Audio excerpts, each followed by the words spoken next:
Hello, everybody. My name is Harry Rice. Hello, everybody. Oh my God, first time in 4 months? 4 months. It feels like 3-4 months, something like that. We are back. The Montreal Canadiens have finally played another hockey game. It's preseason.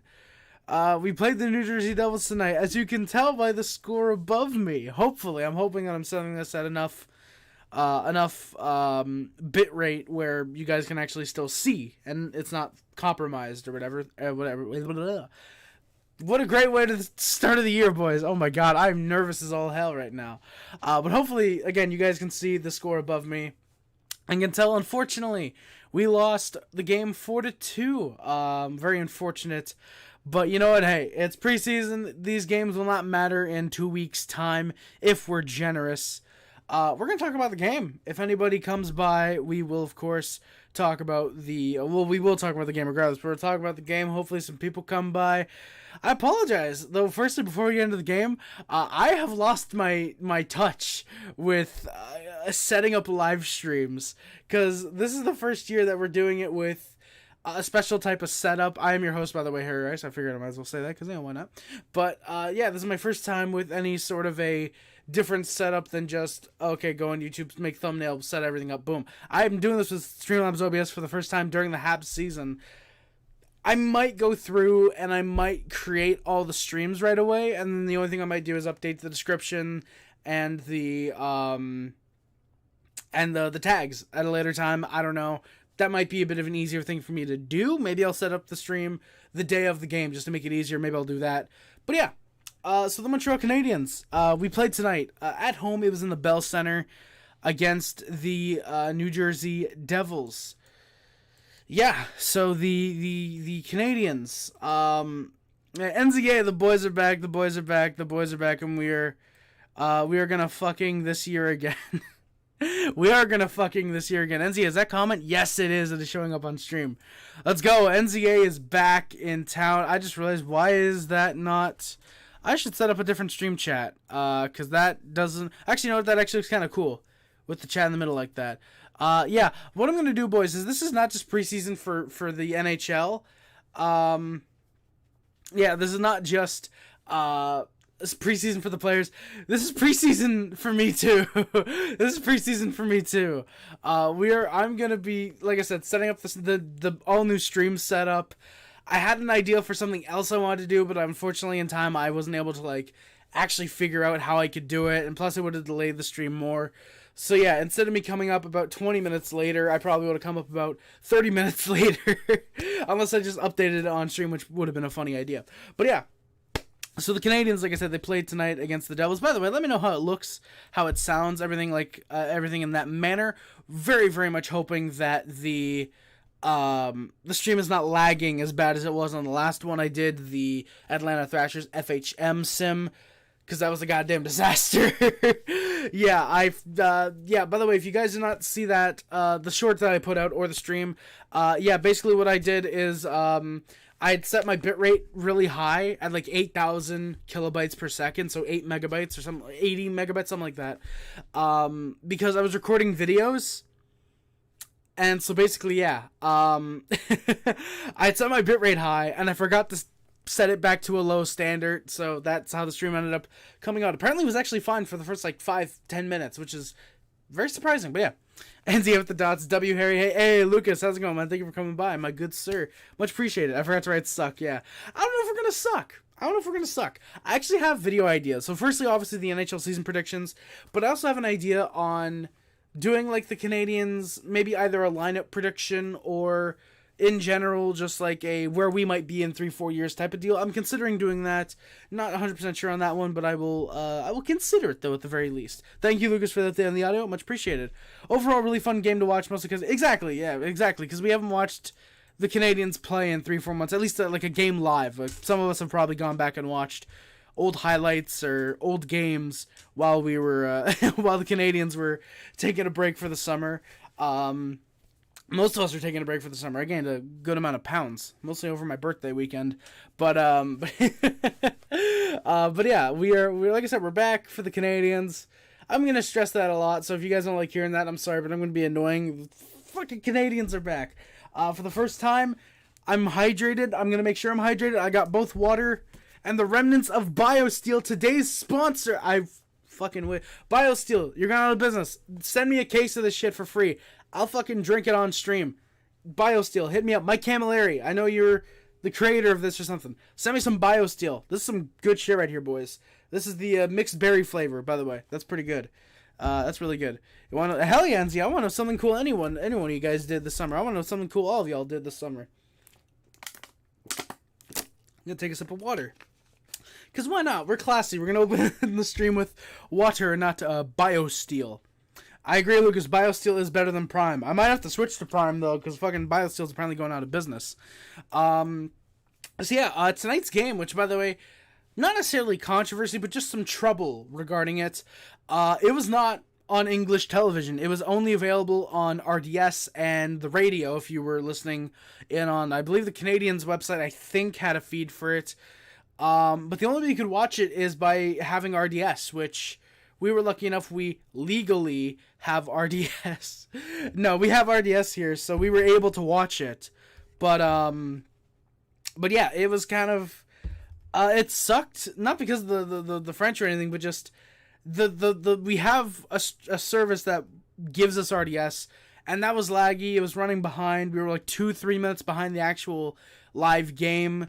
So yeah, I'm really hoping that no other preseason games are only on exactly Lucas, legally, wink wink. But yeah, so I'm really hoping that there's no other preseason games that are only on RDS. I'm really hoping like it's on something that I already have and didn't have to rush order, try and get the day of. But yeah, we'll see. You meant, holy shit, Lane Hudson, Logan Mailloux, Owen Beck, David Reinbacher, Joshua, Francis Bouillon, Marie-Philippe Poulin, because Philippe Poulin, in case you guys don't know, is, I believe, one of our not specialty coaches, but she's something involving the player development coach, I think it is. Same with Francis Bouillon. Or Francis Bouillon might be in scouting. He might be in one or the other. Jacob Fowler, Jaden Struble, and Florian Jack. God damn, that's sick, Enzia. You met like 7/5 of our 7/5. How the fuck? What fractions am I doing? You met like 6/9 of our future right there. And Lane Hudson. Great to see you, Harry. So happy that hockey is back. Love the new setup. Thank you, Wolverine. Appreciate it, man. Good to see you guys back here, by the way. NZA Lucas is technically, I believe, a new viewer. He's watched me before, but I believe this might be actually your first time chatting, Lucas. Remind me if it is or isn't, but I believe it might be your first time actually chatting in the chat. But yeah, Wolverine. I over the summer I wanted to not reinvent the stream, but I wanted to kind of switch it up a little and make it look a little bit better. Didn't know how exactly to do this, didn't know how to do so. I'm gonna start that sentence over. But I figured, you know what? Keep it simple. I don't need 50 million different graphics, 17 different scenes that I can cut to. Just simple. Score above me.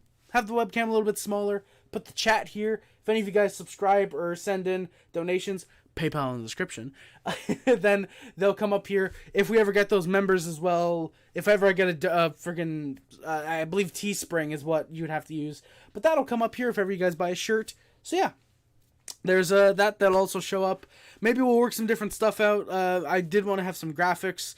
Maybe what I'll do is I'll get like the goal scorers. I'm no guarantees because my Streamlabs, I think everyone's Streamlabs is like this. It kind of sucks where like after a certain while it'll start like cutting off this area of the text.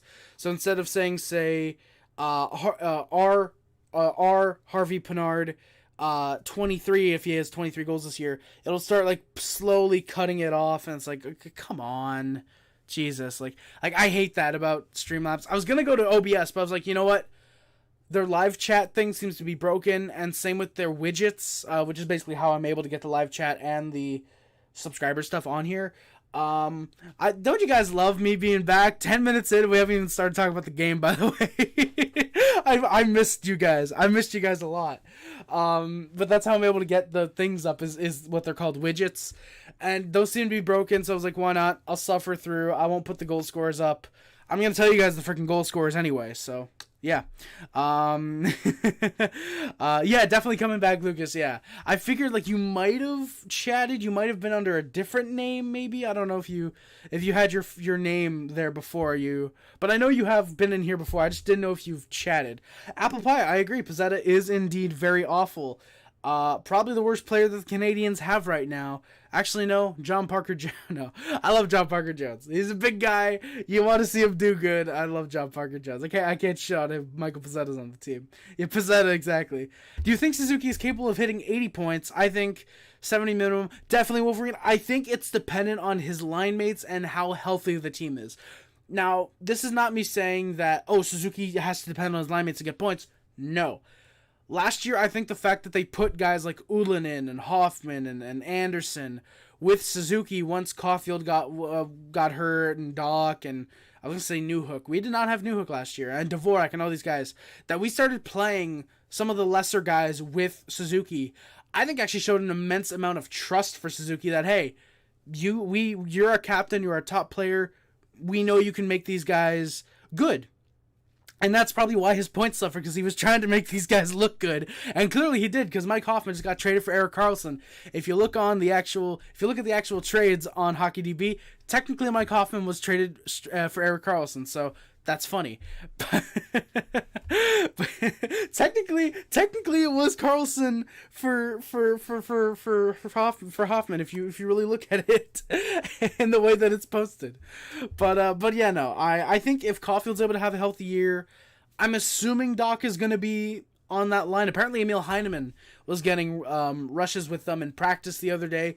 That's pretty cool, admittedly. I love that the chat's just now updating. I do kind of like that. It's like every few minutes it updates because we get so little comments, it doesn't matter for us. But yeah, I think if Caulfield and Doc can stay healthy, if Caulfield can play at least 65 games, I'm thinking he'll play the whole year, especially with the revamped staff.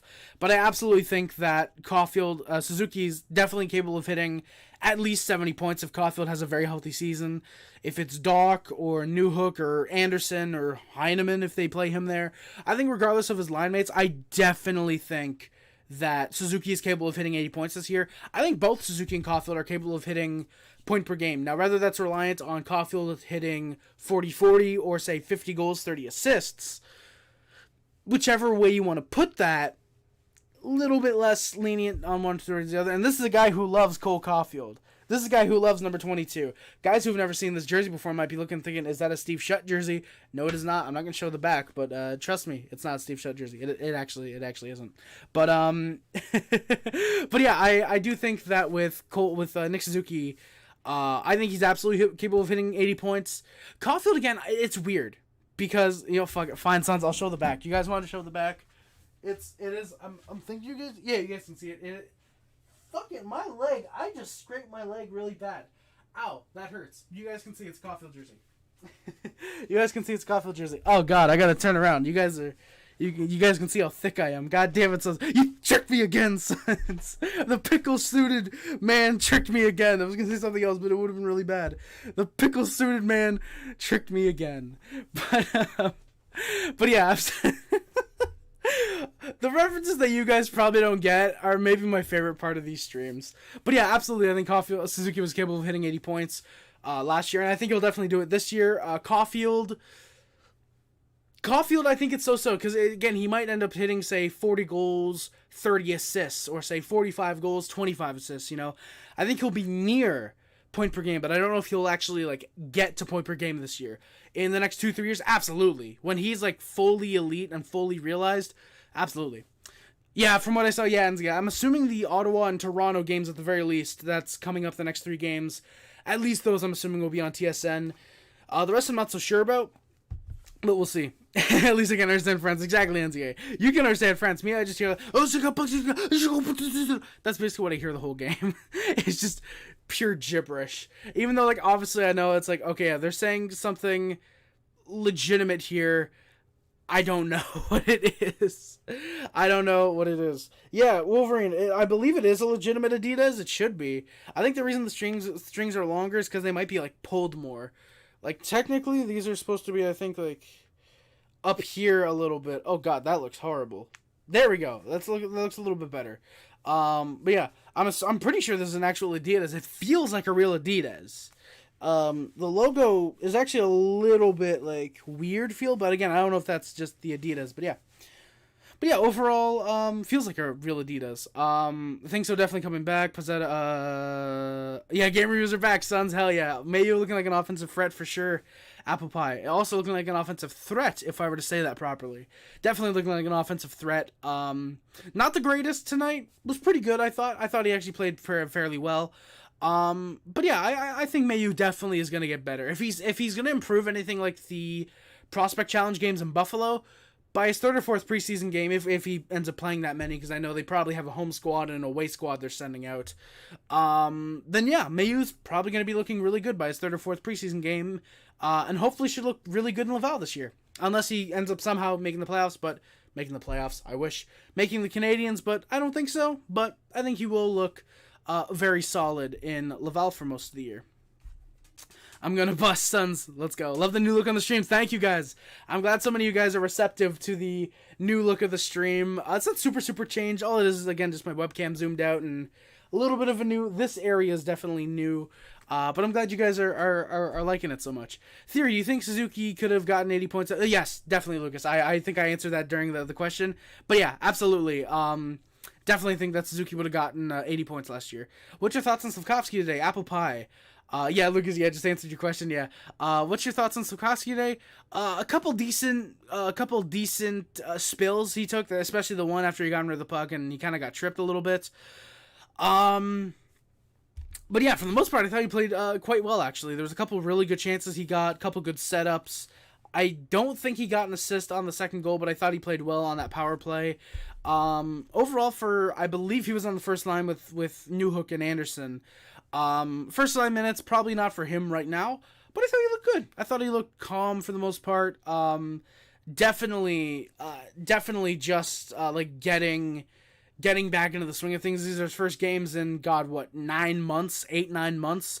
When was his last game? January, February, something like that. So yeah, first game in like 8-9 months. I think he played all right. Yeah, show the back. Do you think Elias Anderson makes the team? I completely forgot about Elias Anderson in the game. I don't think he does. I'd like for him to. I'm obviously going to root for any Canadiens players to make the lineup, even though they're obviously all 50 can't. I will root for them to play as well as they can. Even Pozzetta, surprisingly. Yes, I do root for Michael Pozzetta to play well. He just never does, unfortunately. But it'd be cool to see Elias Anderson make the team. I just don't think he will. I think he'll play very well in Laval, but maybe more to call up partway through the season, maybe.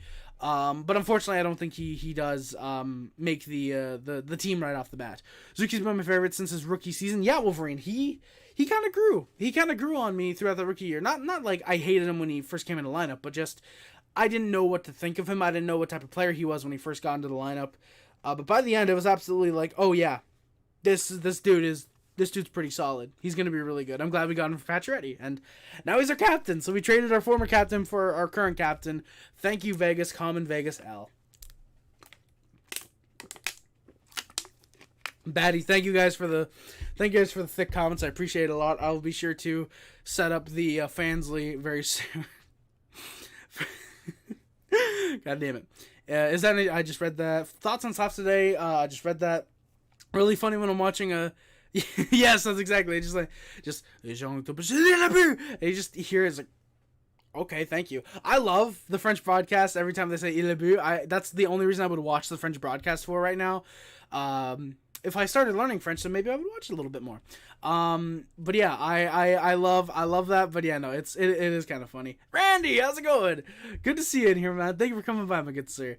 I think Mayu is gonna look like a steal. Absolutely, Wolverine. Like, I think the controversy around him was definitely holding off GMs. Excuse me.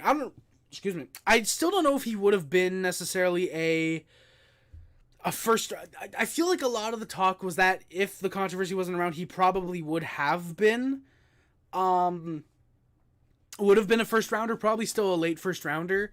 But I do think with him undeclaring for the draft, the reason Bergevin took him in the first round was because teams wanted him in the second round, and Bergevin liked what Mayu was capable of in the OHL and knew what he could become. And I absolutely think he's going to be a steal too. He's going to look like a great first or second line power play guy.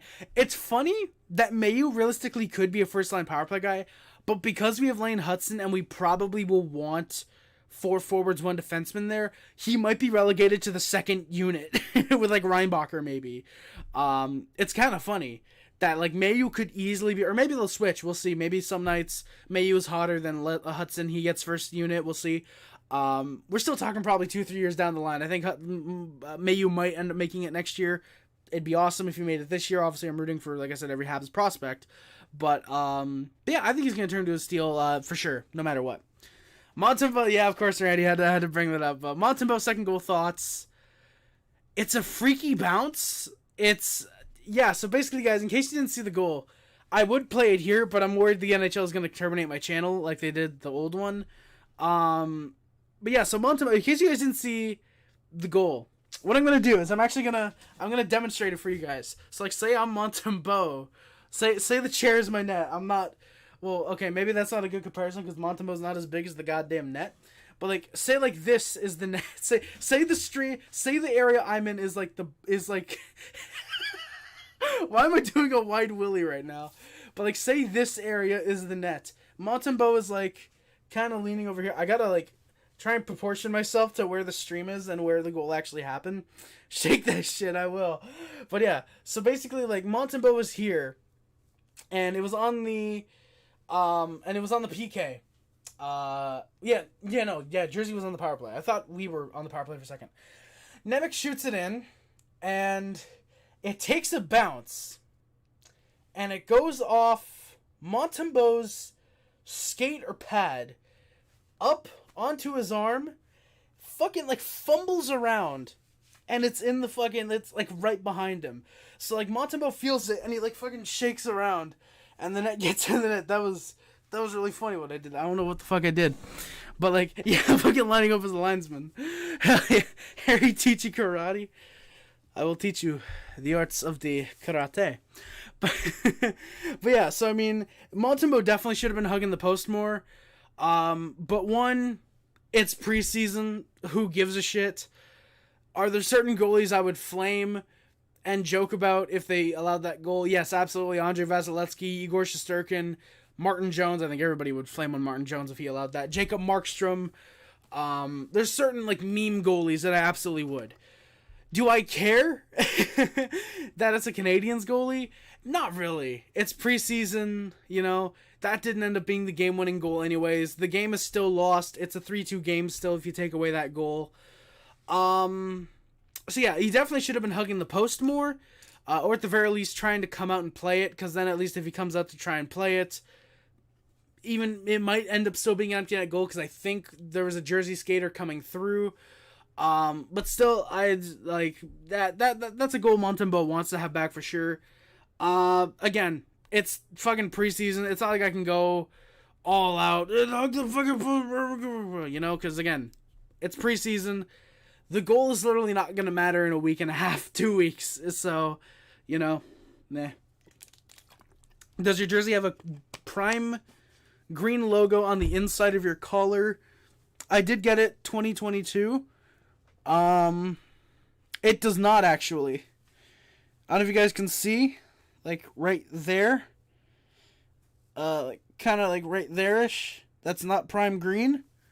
I don't know if that means it's like a fake or something, but I did go to Christmas 2022. Reinbacher was not half bad today. When he shot the puck at the goalie, he looked really shaky. Do you think? Yeah, Lucas, yeah, a little bit. I thought Reinbacher was definitely kind of trying to get more suited for the... Yeah, like, I do think Reinbacher was definitely trying to get more acquainted to... North American ice today. So, yeah, he definitely wasn't half bad. But yeah, definitely when he shoots the puck, right now, it does look like he's a little bit, like, nervous because he is playing against NHL goaltenders. As much as we might not want to say Ethan Kay's an NHL goalie, he is still an NHL goaltender. Well, he's more of an NHL goaltender than most of the goalies that Reinbacher is probably used to facing. So yeah, I thought he played all right today. I think he's another guy like Mayu. He's going to improve as the training camp goes on. He's probably going back to Europe to play for his, I believe it's the Swiss league, I believe he plays in. He's Austrian, but I believe he plays in the Swiss league. So yeah, I wouldn't be surprised to see that happen. But yeah, I thought he was all right. Pizzetta just looked like he was out for a skate. Absolutely apple pie. Man gave up so many giveaways. He had so many giveaways tonight. Yeah, like there was like a near knee on knee and a tripping. I thought he could have gotten called on.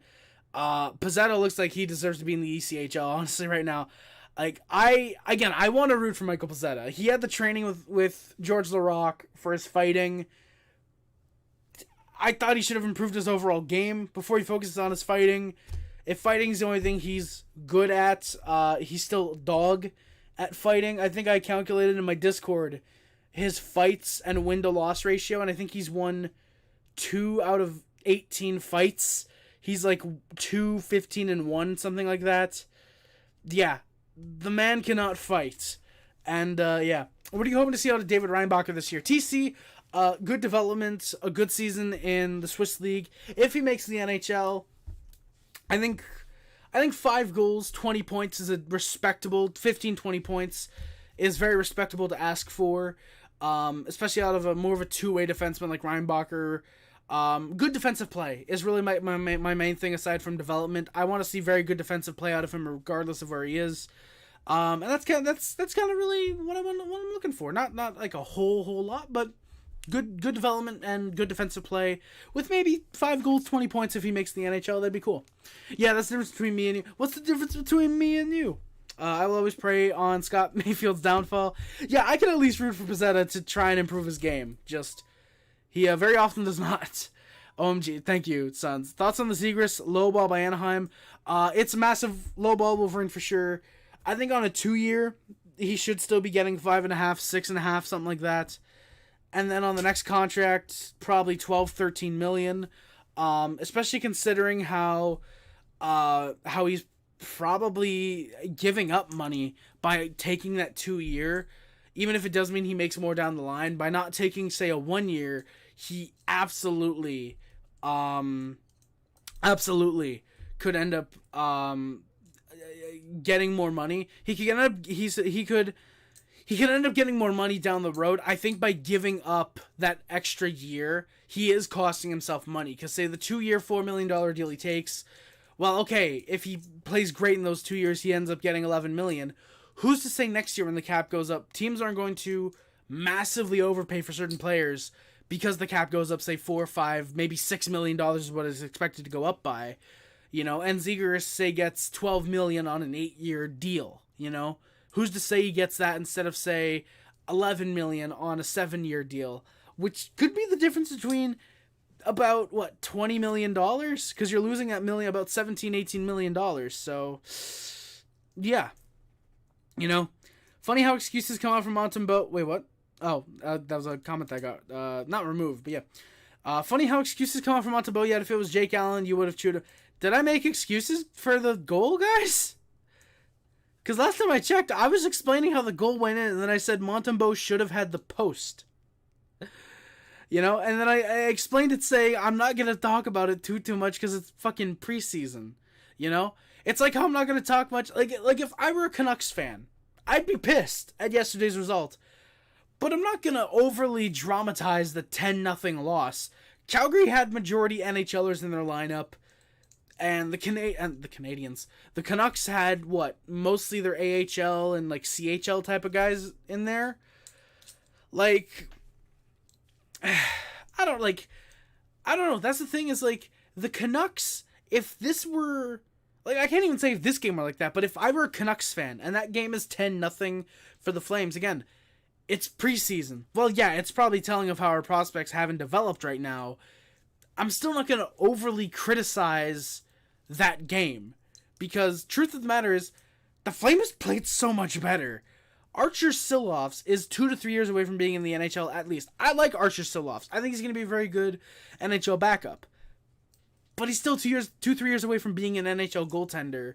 And, yeah, just for me, I definitely think that, I definitely think that, that game's getting blown out a little bit too much.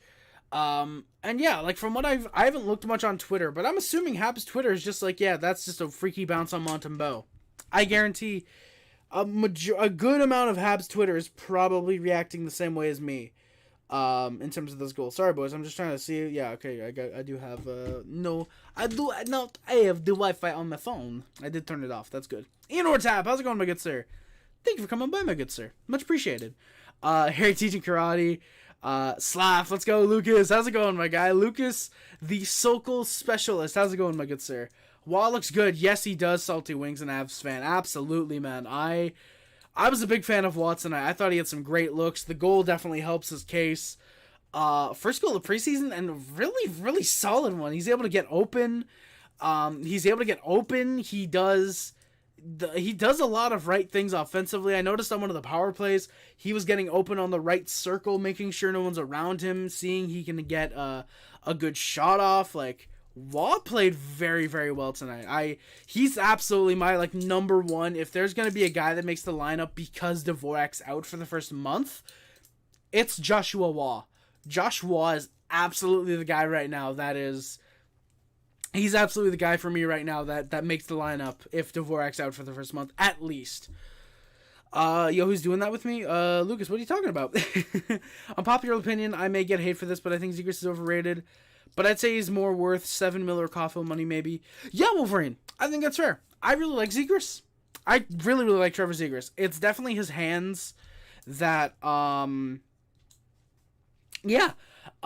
I like Trevor Zegras. I think his hands are incredible. Obviously, he has some of the silkiest hands in the game. He's got some amazing moves that barely anybody's able to pull off aside from him. Maybe like McDavid and McKinnon, but even that, it's some of them it's kind of tricky.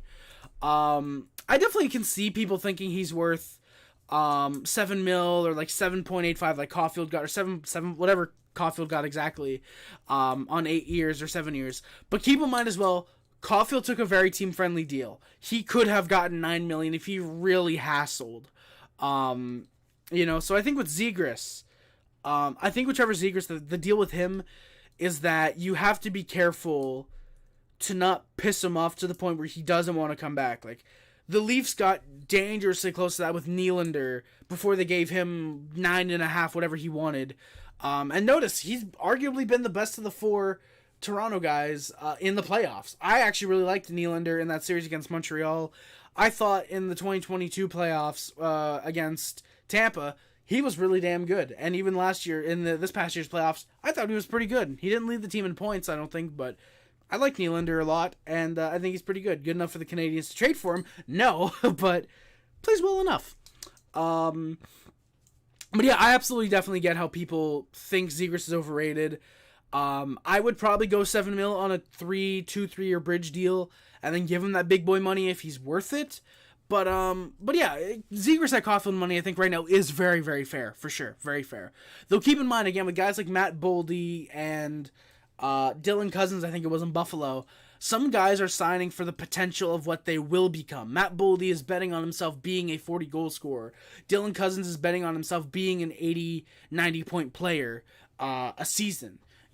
Caulfield took that pay cut, arguably, you could say, because he's going to be a 40-goal scorer. That's the money that he'll take to be a 40, 50 goal scorer potentially for the Canadiens, and to help them win a Stanley Cup as well, I think that's completely fair. Yeah, we got good prospects, Salty Wings, for sure, man. Montreal just needs to load up on more offensive prospects. Apple Pie, I actually have to disagree with you a little bit. Not necessarily like we have a lot of D prospects, but I think we might be actually kind of good. I think we might be good. There's a point I want to make here, but I want to save that for the video I have planned for talking about Habs prospects and Habs Twitter and whatever. There's a point I could make there, but I won't do it. But I do think we are actually very, very good on offense. The only thing I would argue we maybe do need is goaltending, but even then, with the 3 goalies we just picked up, Jakub Dobes I thought looked very solid as the game went on tonight. There's goalies that the Canadiens have, for sure. There's definitely goalies that the Canadiens have. And, but yeah, if we can get a clear-cut, should-be superstar goalie in the NHL, then yeah, I'd be more than fine with that. It's the reason I wanted Devin Levi so much before he got called up by the Sabres, and they found out what he's really worth. I love the Flames. I know it's exactly, yeah, Wolverine. That was a great game, for sure, by the Flames. Absolutely a great game. I loved Waugh and Simonu in the prospect. Yes, absolutely, Salty Wings. Waugh played great. Simonu I didn't notice too much, which I'm going to assume is a good thing because that means he's more of a defensive player. Salty, you could probably help me and tell me what type of player he is. But I thought he played all right. I'm assuming that. Enortap, no new computer and camera. These are the same as I've had from the end of last season. I actually got the new camera. Actually, the new camera might have been over the off season, but the new computer I've actually had since last off season. The camera is actually new for the Habs streams. I've done a few like miscellaneous live streams with them, but the actual camera is actually technically new for the live streams. Yeah. Talking like Chris Chan all of a sudden. Ullinen was a ghost, definitely on our tap. I did not notice Ullinen all that much, and when I did, I was like, oh, that's not too good. Reporter, Caulfield is looking like he has the same playstyle as Ovechkin. Good slap shots, great one-timers. Do I, Harry Rice, think that Caulfield will ever be an NHL All-Star? Absolutely, 100% Lucas. Absolutely. I definitely think that with Caulfield, he will be an All-Star. Could be as early as this year. I thought he genuinely got in last year until Stützle robbed him of that spot, and then it came out he was injured, so the Canadiens probably asked the All-Star committee to not have him in there, even though it probably would have been better just, Caulfield's an All-Star. Oh, Caulfield's hurt. So Stützle has to replace him. It probably would have made more sense, but who knows? You got to make Senators fans happy once in a while. They are a miserable group of 50 people. But yeah, no, I think Caulfield's absolutely going to be an All-Star. Whether it's this year, next year, I think in the next 3 years he's going to play at least 1 or 2 All-Star games for sure. Yeah, Matthew Coronado. NCA, was it a hat trick or just 2 goals, 3 points, something like that? Coronado played very well last night. Thoughts on Newhook? I like Newhook, actually. Tab. I thought Newhook had a solid first game of the Canadiens. Had an assist on the Josh Anderson goal, which, by the way, we're going to get to that in a minute, boys. We're finally going to get to the analysis on the game very shortly. You guys have just been fucking crazy asking me all sorts of things, and I'm more than happy to answer. So yeah, we haven't even been able to get to the actual game yet, because we've just been answering chat questions. I love this stuff, man. Hell yeah. But yeah. I like Newhook. I thought he played quite well. Decent two-way game tonight. Looking forward to seeing what the full lineup might look like, and I'm assuming the last 1 or 2 preseason games, seeing what they look like, and where he slots in the lineup. First line, second line, I doubt it. Third line. We'll see. Ullinen is definitely overrated as a guy. I think a lot of people see him as being a very good middle 6 forward, maybe a third liner. I see him as more of a more bottom 6 kind of fourth line type of guy, actually. I thought Ullinen had fairly solid hands. But for me, I didn't really care too much for Ullinen tonight. I thought last year he was all right. Just give Z 8 mil. I just hate how he puck watches, and I think he can do definitely Salty Wings. Definitely, I will definitely give you that. Zegras does puck watch a lot. He does do that. He does look to just kind of get on a breakaway, fancy dekes and goals and whatever. He absolutely can definitely do more for sure. It's just a matter of teaching him that. Zegras and Caulfield reuniting would be amazing apple pie, but like NZA said, unfortunately, it probably won't happen. Unfortunately. But yeah. How many games does Levi play this year? Enortap, depending on if Luukkonen is ready to be more consistent and take that starter's mound, if Levi comes in and immediately takes the starter's mound, probably 40 to 50. I still think they try and split Levi and Luukkonen, UPL, if you will. But maybe 60-20, depending on if Luukkonen gets hurt. But I do think Levi probably plays 40 to 50 games this year. That'd be more of a question to ask Sporty AK Chef Camaro if he comes by tonight, which I don't know if he will, but we'll see. Do you think Matthews lowballed the Leafs by not taking an 8-year deal?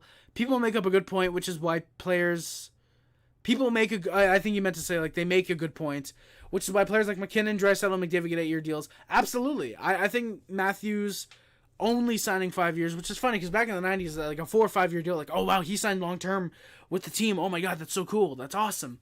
Now it's oh, that's not good. He signed a 5-year deal. Do I think that he's necessarily wanting to leave Toronto? Yes and no. I do think he wants to give the new management a chance. Kyle Dubas is out. Keefe is probably out after this year. I think he does want to give new staff a chance. However, it is more dependent on... Okay, that's New Legacy Inc. I don't want to watch them yet. I think it is definitely very dependent on the Leafs actually doing anything. If they can't do anything in the next 5 years, I think after that he is for sure out. And probably going to Arizona, LA, one of those teams. I do think he might be out again. If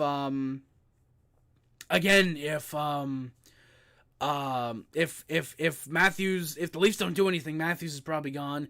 If they're able to get to say the conference finals or somehow win a cup, I think he might end up resigning. I love that my voice after 40 minutes, boys. You guys can hear how kind of like hoarse it is. You can hear how hoarse it is, and I love that. It means hockey's back for me, boys.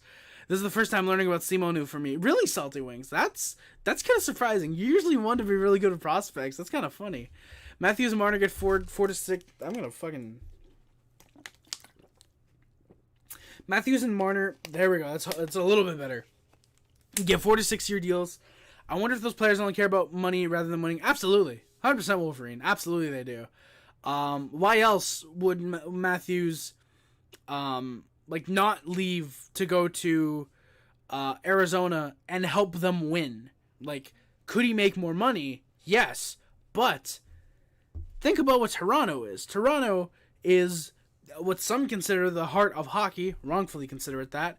But he took a big contract, a 5-year deal, knowing that the cap goes up. Next year.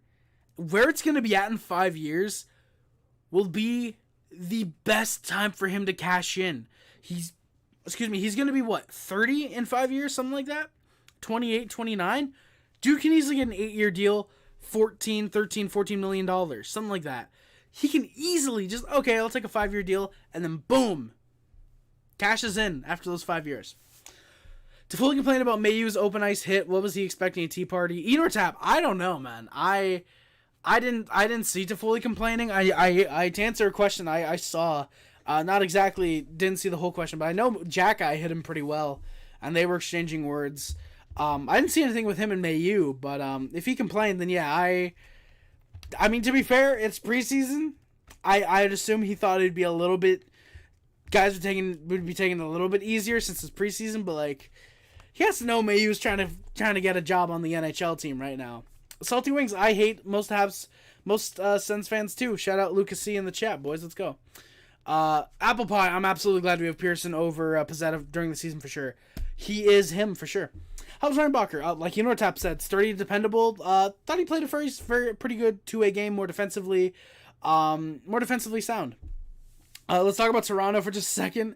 Matthews and Marner, who would you want this season? Marner. If Marner was being allegedly considered last season to play D for parts of the year when they were losing defenseman after defenseman after defenseman, he's a damn good two-way guy. Lucas C hates Sens fans too. You know what? Understandable. Chat, clip it. Chat, screenshot that shit, boys. Screenshot that shit. By the way, we're 40 minutes in, boys. How does the streams look? I know it sounds good, apparently. How does it look? Is it as laggy as the last stream I did? Or is it better? Is it somehow worse, as in, like, I turned the bitrate down too low and now it looks choppy and blocky? Or is it, like, very good? I hope you guys would like to know. I would like to know from you guys. I am goddamn... Speaking of Toffoli, did you see him? Did you see him and Jack exchanging words? I did, and I have that in my notes actually. I did see that. I didn't think they were gonna fight, but I did think it was gonna be something. I did think there was gonna be something with Jack tonight. Surprisingly, very quiet tonight. Aside from that Toffoli thing, very very quiet. Luca C, hi Howie, thank you, Luca. Hello. Saint Anger chain and memes. Wait, what? There's a Saint Anger chain and memes? No, there's not. God damn it. You fucker. Thank you guys. I appreciate the Saint Anger chain and memes. I appreciate it. That's good. You can be my horse, no homo. Full homo, son. Actually, no homo. Toronto is more like the bum of hockey. I agree. Matthews and Marner, 3 versus B-Sens. Oh, they lost to the B-Sens? That's funny. Chikrin is God. Yes, he is, Luca. Toronto or Montreal considered the Mecca, always been a debate. Montreal.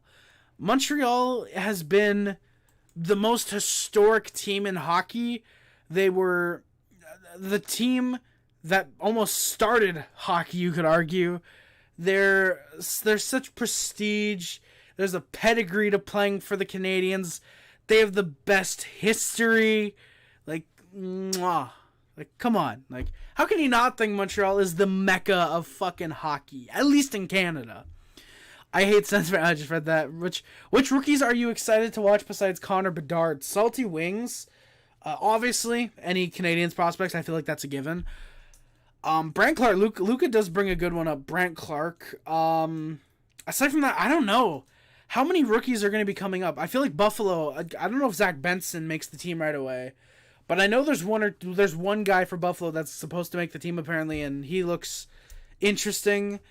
Matthew Coronado in Calgary, absolutely. He's going to be looking very solid. Hopefully he gets a fucking chance. Same with Dustin Wolf. Hopefully he gets a good chance. Yuri Kulik. Thank you, Luca. That's exactly it. Yuri Kulik.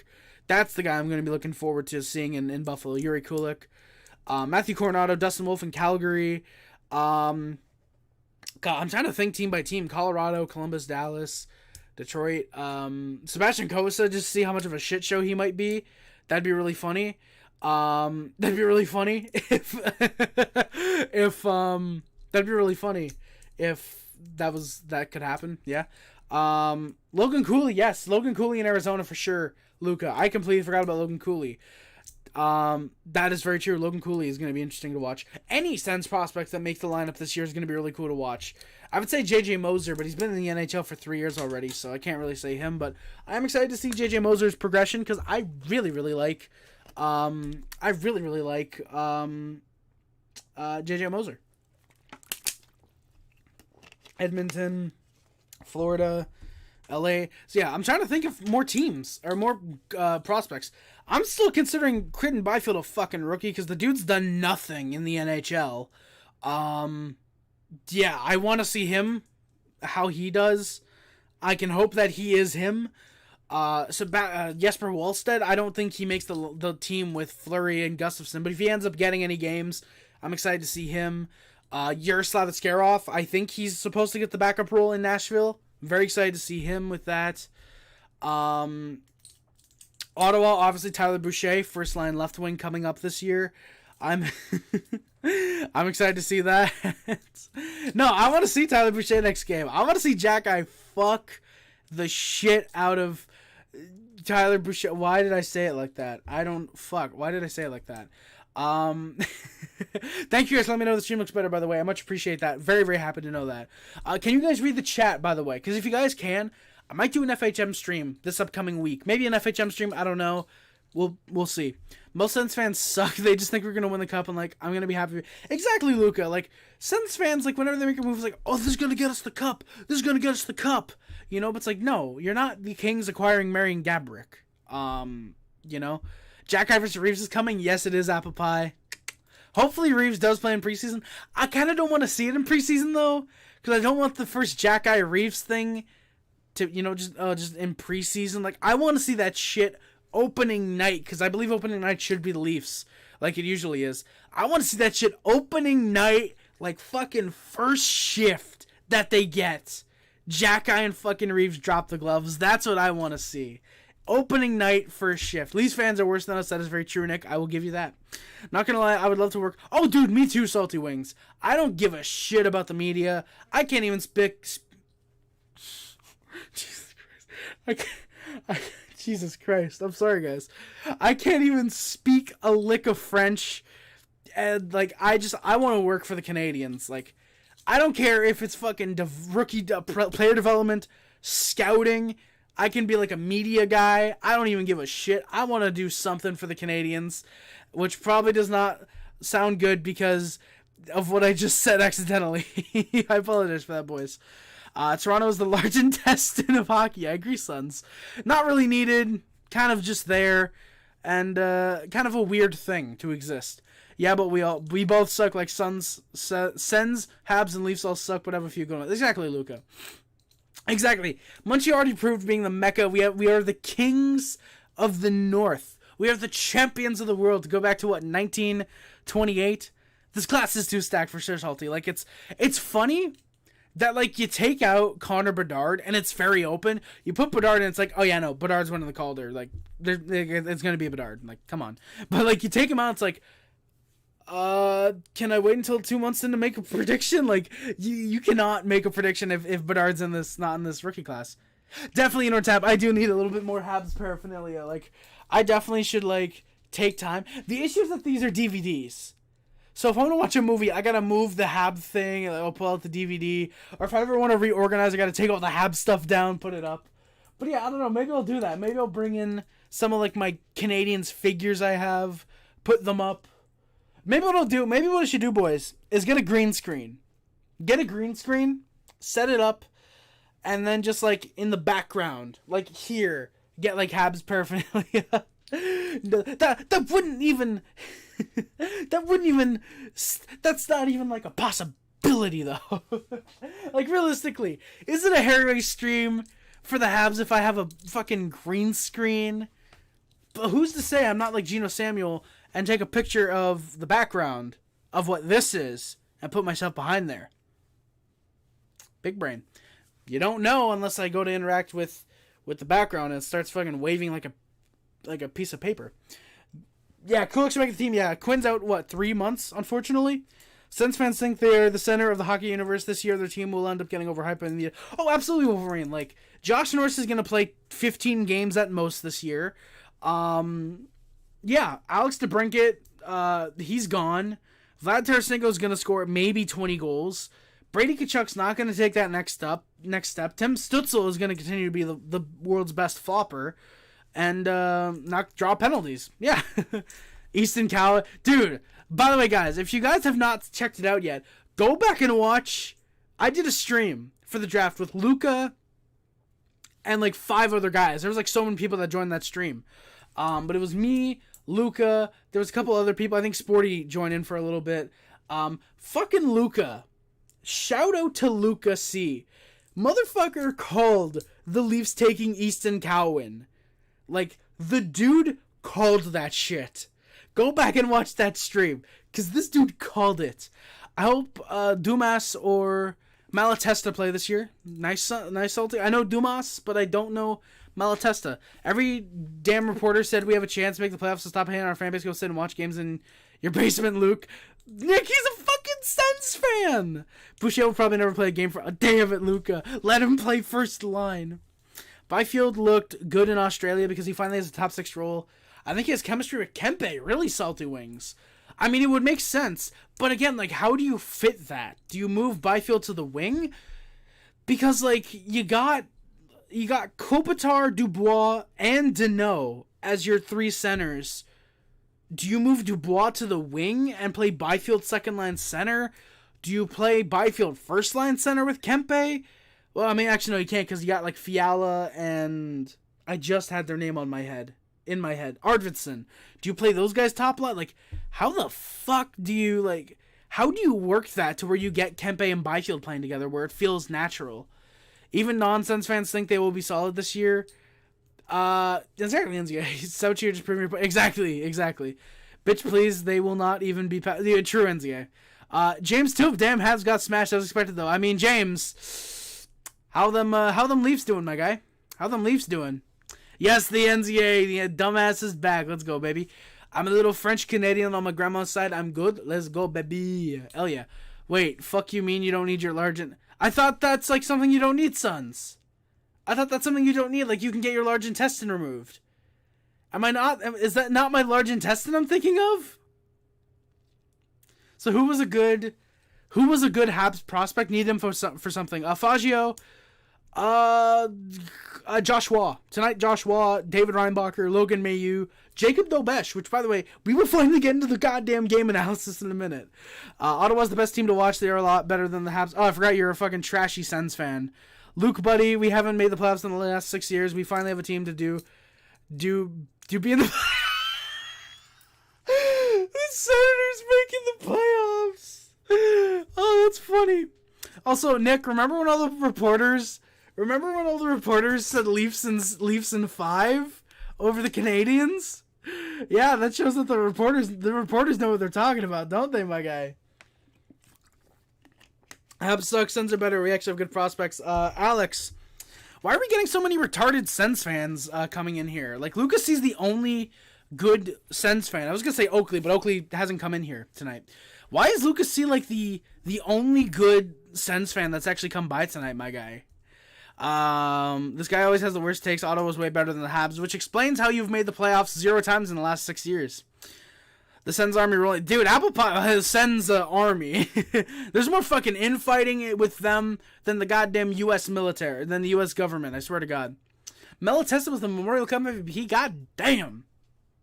Did you, Luca? Well, still, you called Easton Cowan going in the first round regardless. Like, you called that. You called that shit. Like, that's fucking good, my guy. This guy always, hey, good one, NZA. Montreal fans are delusional. Well, James, you know what? We have a cup finals in the last decade. How does it feel to have lost your only cup final because of an own goal, my guy? The argument that people make when saying Toronto's the Mecca is that they're the biggest city, the superstars are the most important. Well, here's the thing, Wolverine, again. Because they're the biggest city, that's why they get more attention, because more people will be there. Montreal, or Quebec, I guess you could argue, because it's not necessarily Montreal, Toronto, it's more Ontario and Quebec. You could argue for Quebec to have one team and basically act like they have two, with how many fucking fans still want the Nordiques and love the Nordiques. Well, I mean, to be fair, you could argue Ontario still only has one hockey team, because I think the Senators forget they exist sometimes too. But shots fired, baby. Let's go. That one I'm legitimately proud of, boys. That one I'm proud of. But no, but seriously, for Quebec, I think to basically act like we still have two teams, how many people buy fucking Nordiques merch and Nordiques hats and jerseys, and we want the Nordiques back. Like, that's insane. And the fact that Quebec was able to support Montreal and literally Quebec, I think it's fucking cool. I think that's awesome. Well, yeah, exactly. Again, they're the most profitable NHL franchise. Again, look at how fucking many people, look at how big Toronto is. Exactly. Ottawa will be solid for the Atlantic. Their ceiling is 5th. Their bottom is like 7th. Oh, I'm thinking appendix. Okay, thank you, Sons. Yeah. I'm thinking of my goddamn appendix. Yeah, so guys, don't go out and remove your large intestine. I never claimed to be a doctor. Don't remove your large intestine. Apparently the appendix you can. I'm not going to remove mine, but apparently you can remove the appendix without nothing being ruined. Yeah, now I'm thinking about it. Fucking large intestine, yeah. If you fucking get rid of that, you literally die, I'm pretty sure. God, I'm fucking stupid, guy. How do you guys watch me? How do I have 11 people watching me right now?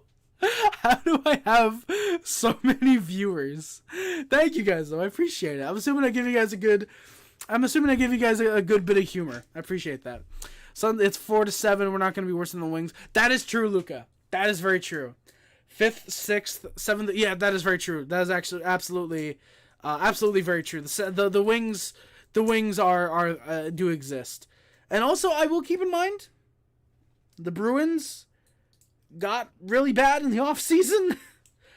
They brought back Milan Lucic. That's all I'm going to say. Bergeron retired. Like, come on. That's what I'm going to say, boys. Yeah, exactly, Alex. That's one thing we can agree on. The Wings are fucking dog water. Like, I think no matter how much Habs and Sens fans hate each other, we can even admit, the Wings, it's an insult to say, you're going to be worse than Detroit with our fan bases. It's an insult to say, yeah, Detroit's going to do better than you. Like, what the fuck? It's like, that's fucked up. Take that back, That's how shit Detroit is right now. Ottawa fans are delusional, annoying. Yeah, some of them. A good majority of them. Lucas C is definitely one of them who is not brain dead. I could have said that better, but Luca knows what I meant to say. Bet Alex. Let's go, Salty Wings. Sens won't win shit with DJ Smith. Exactly, Sens. And Sens fans will agree with you. But yeah, bro played Shabbat and Chick. You guys are still playing him 30 minutes? What happened to having defensive depth? Can't wait to see the Brinkett score a hat trick on the Sens. You know, Apple Pie, that probably will happen. And he probably will have a 40-goal year. Wait, no, he's in Detroit. Shit. 25-goal year. Not happening. The Wings have Sherrod, Hall, Petrie, Gus. Hey! Do not shit on Leafs legend, Ben Sherratt. Leafs fans love Ben Sherratt. No, seriously, don't shit on Shane Gostisbehere. Shane Gostisbehere's the homie. I love Shane Gostisbehere. Oh, dude, Lucas, yeah, of course he will. Because, like, you guys gave up so much for him, and then you got so little in return. I will give you that, Wolverine. I hate both teams, but at least Toronto can make the playoffs. Boston will still do better than Montreal. Yeah, no shit they will, James. They have fucking 2 in their prime superstars. Well, 1 in their prime superstar. David Pastrnak is just getting into his prime in like a year or 2. But and they have a fucking superstar goalie right now. Like, of course they're going to do better than us right now. Where's their first round picks? Where's their prospects? Where's Ottawa's prospects? Bro, I don't even hate the Wings as a team. Just a lot of fans suck. I hate the Wings as a team. I think everybody's overrating the Red Wings. Everybody overrates Steve Yzerman as a general manager in the NHL, in my opinion. And yeah, yeah. Last time the Sens made the playoffs, Karlsson was still the captain. Oh, God. I forgot about that. Boston can do good now, but soon they'll be terrible. Oh, exactly, Apple Pie. Like they lost their best prospect, in my opinion, best prospect, Urho Vakanainen, in that, God, who do they bring in from Anaheim? Defenseman. Why can't I think of his name? Son of a bitch. Who did they bring in? Someone help me, please. Someone help me. Who did Boston bring in? Hampus Lindholm, I think it was. Hampus Lindholm. When they brought in Lindholm, they traded out Urho Vakanainen. Thank you, Avi. Yes. Avi, how's it going? Thank you, brother, for coming by. Yeah, Lindholm. When they got Hampus Lindholm, they gave off their best prospect. They have nothing at this point. Their best prospect is fucking Mitchell Miller, who they don't even have anymore. Because they fucking bought him out, I'm pretty sure. They don't even have Mitchell Miller. Like what?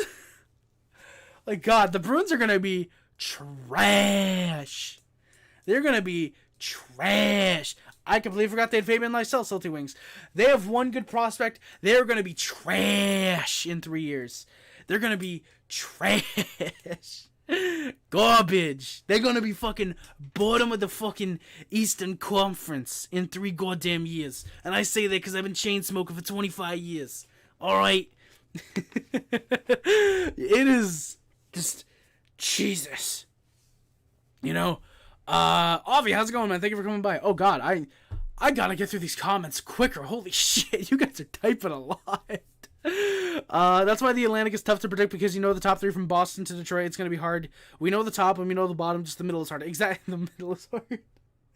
Yeah, exactly, Sons. It's gonna be tough. That's why when I do my predictions in like 3-4 days, the Atlantic is gonna be the toughest division. Every other division is like, okay, you can kind of get a grasp for what's gonna happen. There's maybe 1 or 2 placements that might be tough.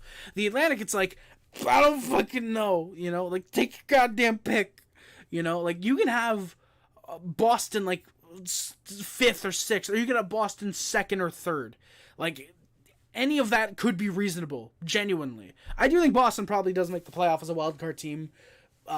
The lack of depth will hurt them, but I do think they still make the playoffs this year, realistically. Avi, how's it going? Speaking of Avi, a Bruins fan, I'm pretty sure. Yeah. Avi, how's it going, man? Noah Shabbat and Chikrin was the only... Okay, they still played them 30... Oh, it must be great being a Suns fan. Oh, God. Oh, my God. Jesus Christ. Oh, fuck me. Hey there, we're missing the playoffs. Hey, Fudge, how's it going? We need a defenseman. Let's go. No, we hate Cat because he pretty much admitted being lazy near the end of the year. Like, we were only 6 points out. If you actually fucking tried, maybe we make... maybe we actually make it. Like, bro was smiling after missing it. I mean, to be fair, were they empty netters where you ended up losing that game? Or were they empty netters when you're up by like 3 and he's like, God damn, you know, I should have had that. I should have had my 26th goal of the year. I think he had 25 last year. or like 23, 28. He was like somewhere in that 20, 30 range. You know, like I get, you know, oh, you shouldn't be smiling after missing an empty net. I definitely get that, but I get, it depends on the context for sure. Man, why the fuck do people hate us when we were on the verge of That's a funny joke, man. Elias Lindholm over Hampus Lindholm. I agree, NZA. The stream literally became a Senators comedy. Pretty much Wolverine. Pretty much. Bro, legit, boys. Legit. I guarantee I could do a stand-up special, a stand-up comedy. I could stand up. I'm proving to you guys right now, I can stand up. Boom. I can do a if I could talk properly, I can do a stand-up special. I can do a stand-up special. And I guarantee I can make majority of the jokes about the Senators, and most of them would be goddamn funny. I guarantee it. I guarantee it. It's not a Senator. To be fair, NZ, that is true. When is it not a Senators comedy? I agree with that. Poitras is already. I don't know who Poitras is, so therefore he's trash. He sucks. You know what, Luca? That is true. They have the GOAT Michael DiPietro. Boston's going to be the best team in the league. I guarantee it. Now watch they somehow do. Fabian Lysell, captain my Chicago franchise team. Hey, let's go, Suns. Hell yeah. Ottawa's going to place higher in the regular season than Boston. James, I don't know about that, my guy. I don't know about that, buddy. I do agree DJ Worst is the worst coach in history, but I don't agree that we don't make the playoffs. We have a team. Just not with our dumbass coach, DJ. Nick, you do not have a playoff team. Where's the bottom sixth? Where's the actual defensive depth? Where's the goaltending? There are so many questions that you can ask with the Senators team. Please don't rush Matt Sogard, by the way. Sign one of the fucking backups available right now. Like, come on. Like, Jesus. Like, holy shit. I actually agree with that. Boston will be better even without Bergeron. I could see that a little bit. I mean, yeah, Luca, I'd be down for that. Like, it'd be a video. That's the thing that I want to do, is a video for the standings. Actually, what I can do like what we did for the draft and set up like a Google sheet. I could do that for us.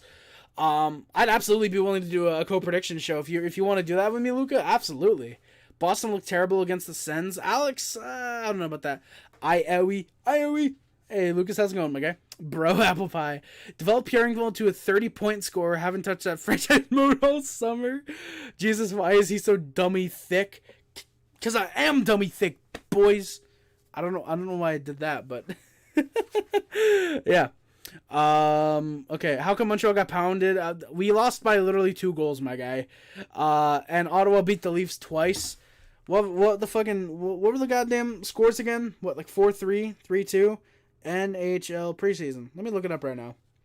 Keep in mind, nobody watched those games because it's the Senators playing. So, apparently the Kraken and Flames are playing twice, and one team is winning both. That's very funny.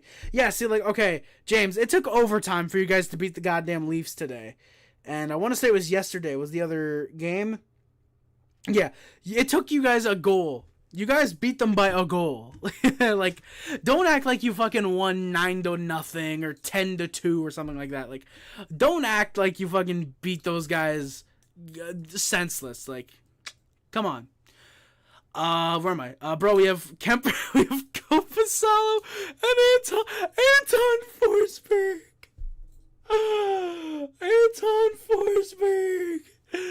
Anton Forsberg, elite starter. That's the Sens starter right there, boys. Oh my fucking god, holy shit.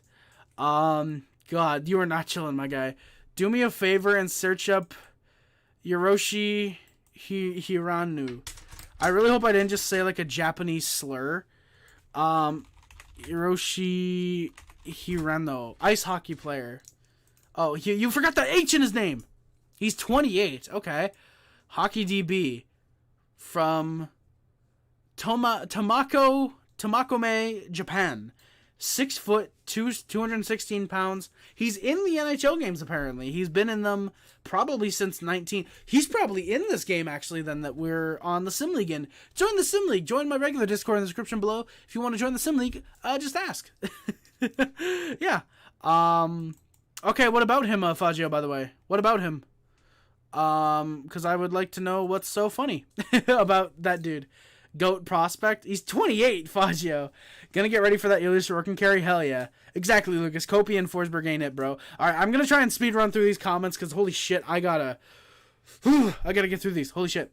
The Suns prospects are so much better than the Habs. Alex, I have to disagree. The Habs have several prospects who look like they can make the NHL right now. The Suns are desperate for guys who can make their lineup. Just need to figure out the Pinto contract in the fourth line.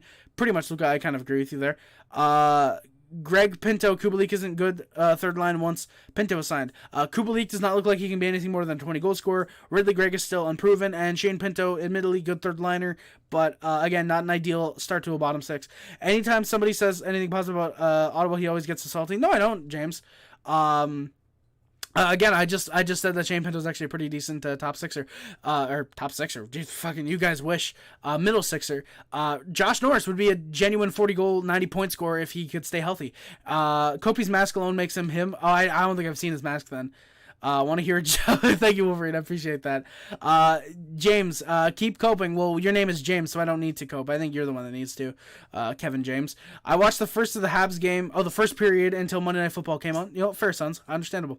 And the Leafs have their main NHL lineup. We have our prospects and still lost. Well, Nick, again, to be fair, how much of their lineup was actually probably trying? Yesterday should have been more like we've had the first line playing, but they had 16-34 playing and we still won. Okay, exactly, Luca. That's even worse than you only beat them by a goal. Exactly. Montembeault is better than both of Ottawa's goalies. Apple pie, yes, I agree actually with that. And to Forsberg Vezina winner this year, absolutely. Actually, Sons, you only the U actually should be an E, and that's it. That's all you understood it.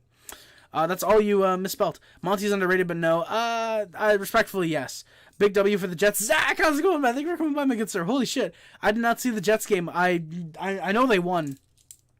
Alex, do you really want to get into how Montembeault is better than both of the Suns goalies combined, my guy? Because I really don't want to. I don't have time right now. Maybe after the game recap, which we still have not gotten into an hour into the goddamn stream. But Zach, how did the Jets do? That much be a joke. Yeah, exactly. Nah, not really, Nick. Monty is trash again, Alex. No. EO Sim Leagues find the goat named Dino Cambiets. Dino. Okay, I gotta look up this guy's name. Dino Cambiets. Oh my god, this dude is actually real. This dude is actually legit. Oh my god, and he's 23. This dude better make the NHL. I want to see a goal from Dino in the NHL. We need that, boys. Cooper can actually make saves and like Montembeault, wake up apple juice. Well, Alex, how about Cooper try and make the playoffs? How about he try and be a good goaltender instead of being in fucking Columbus for most of his career? Happy hockey's back. Me too, Sons. Absolutely.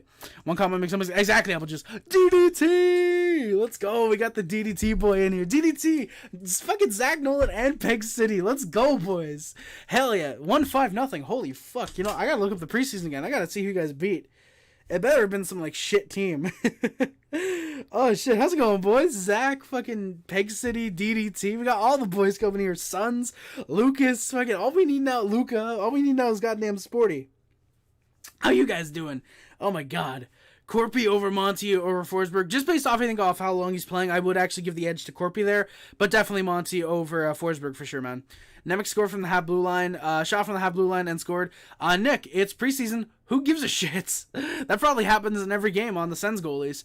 Gonna post my predictions. Oh, let's go, Sens. Hell yeah, man. Let's go. Oh, let's go. You beat the Oilers. Thank you, guys. I appreciate that. Thank you, Jets. Fuck the Oilers. Daily shout out to them. Kyle Capobianco scored. Absolute goat. He better have gotten the game-winning goal. No Pionk scored, though. That's an L. Corpusal is better than your backup goalie, Montembeault. I think you meant to say your backup goalie and Montembeault, because our backup goalie is Jake Allen. The opening lines for the Canadiens. Oh my god, an hour into the stream, boys. Opening lines for the Canadiens. Slavkovsky, Newhook, Anderson, Roy, Beck, Ullinen, actually, sorry.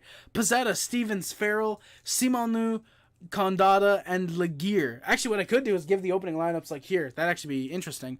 Reinbacher, Gooley. It's actually Gooley and Reinbacher. I don't know why they flipped those. They were playing on their right sides. Jack-Eye, Barron, Harris, Mayu. Where the defense pairings, Montembeault gets the start in net for Montreal. Jakub Dobes backs him up. I put with the probability of getting the second half. He would get technically the second half. I think he came in with like 7 minutes left in the second period, but they technically did split. Yeah. Well, Nick Sochi again. How many playoffs have you been in the last like 7 years, my guy? Chris Kunitz owns your franchise. When the fuck did you get Josh Anderson? I don't know if you know the joke. No, I don't, Luca. I don't know the joke, my guy. Yeah, you know what? Fuck it. I'll. This is 2-day-old BioSteel, so it might be bio something. It might not be BioSteel, but for you guys, I'll try it. I'll see if it's still good. God damn, that is still delicious. That is still really good. Lucas, see, that is indeed the same BioSteel from 2 days ago. That is the same sports hydration mixed berry. Very, very good, by the way. If you guys have not tried some BioSteel, please do yourself a favor and indeed try them. This is the mixed berry. Next time I get it, I'm going to try the grape flavor, because this is definitely mixed berry. If I like it, I'm probably going to really like the grape flavor. And I just realized that kind of sucks, because BioSteel is going out of business soon. They filed for bankruptcy. Sens are going to sweep the... Alex, good joke, my guy. But yeah, Lucas C, the I don't know the joke, but I think we got him in I think it was Domi in a third for Josh Anderson, I think. Yeah, all the Jets YouTubers are here, all 2 of them. We just need Carter. We just need Zach to get Carter to just watch on his phone for a second, and then we'll have all 3. The score is Josh Anderson on the Sens roster. Wait, what? The score has Josh Anderson on the Sens roster and said he played against the Habs? What the fuck? Or he played against the Leafs? What the fuck? Really? That might have been the D Josh Anderson then. That might have been the D Josh Anderson, Lucas C. There's no way. Your own franchise goalie didn't know who your number 5 pick he was. Nick, do any of the Sens players know who any of the Sens picks are? Because last time I checked, you guys don't pick good. Again, Tyler Boucher. What was it? 10th overall? Tyler Boucher? Tyler fucking Boucher? My guy? Yeah, Alex Mason, and you picked Tyler Boucher. You guys can come up with me, KK. Fucking Tyler Boucher. Tyler Boucher, who's never even gonna sniff the NHL. You guys pulled a fucking Kyle Beach. Probably in more ways than one. I mean that in terms you picked a really good promising forward, and then he gets picked by a franchise, and he's not as good as you think he is. That's how I meant it. Let's go. Colin Delia over. I agree, Fajo. Colin Delia is better than any of the goalies we're talking about. I have to agree with you. Hey, Mad Mike. GG's, my guy. Hell yeah. I'll see you during the regular season, I think. We might actually have another game against the Sens. Habs preseason. We might have another game against the Devils. Yes. So we're up next against the Senators on Wednesday. It's a back-to-back against the Maple Leafs, which I believe I've mentioned. I will mention it again. I will not be here for the Saturday game. I will be able to watch it the next day. I will be watching it the next day and reviewing it. I'm going out on the 30th. Technically, it's actually 3 games against the Maple Leafs, because we also play them on the Monday. Then it's against the Senators. We have 5 days off. That kind of sucks. I'm not here for Wednesday. Aw, no, Luca. Fuck. Are you... I was going to ask if you're going to the game, but no, it's in Montreal, so that sucks. And then the last game is the 7th. Okay, yeah, so really? 1, 2, 3, 4, 5, 6. Only 6 preseason games. That's a little bit surprising, actually. I just realized that. A little bit surprising. And then obviously we play against the Maple Leafs to start the season. So that's going to be fun. Hopefully Jack and Reeves are both playing. All right, your team picked Brady Kachuk. Boucher will end up better. Alex, funny joke, my guy. You might want to get yourself checked for a mental illness if you genuinely believe that. I'm going to enjoy seeing you post, and it says Habs won 4 times in the season. Nick, me too, my guy. Absolutely. I can't wait for the Sens to lose to the Habs. Me too, Alex. And you gotta bump up your team a little bit sometimes, man. You gotta get them good. You gotta make sure to prop them up a little bit. Brady get checked from Josh Anderson. Luca, that might honestly be the defenseman Josh Anderson. I'm pretty sure that is. Oh shit, let's go. Habs and Devils on the 24th. Okay, that's gonna be fun, Mad Mike. The open lines for the Devils, speaking of the Devils, were Foot, Hughes, Toffoli. That is not Adam, nor is it Kale. That is Nolan Foot, by the way. Foot, Hughes, Toffoli. Foot, Hughes, Toffoli. That's a great name right there. Tyranny, yes, former Hab, Chris Tyranny, Habs legend. Mercer and Clark, shout out Tyler Toffoli, of course. Willman, Nosek, Lazar, Sens legend, Curtis Lazar. Gambardella, Darlene, and Chris Coolio, who I thought they were referring to Chris King at some point. But no, it wasn't. They're supposed to have Josh Bailey.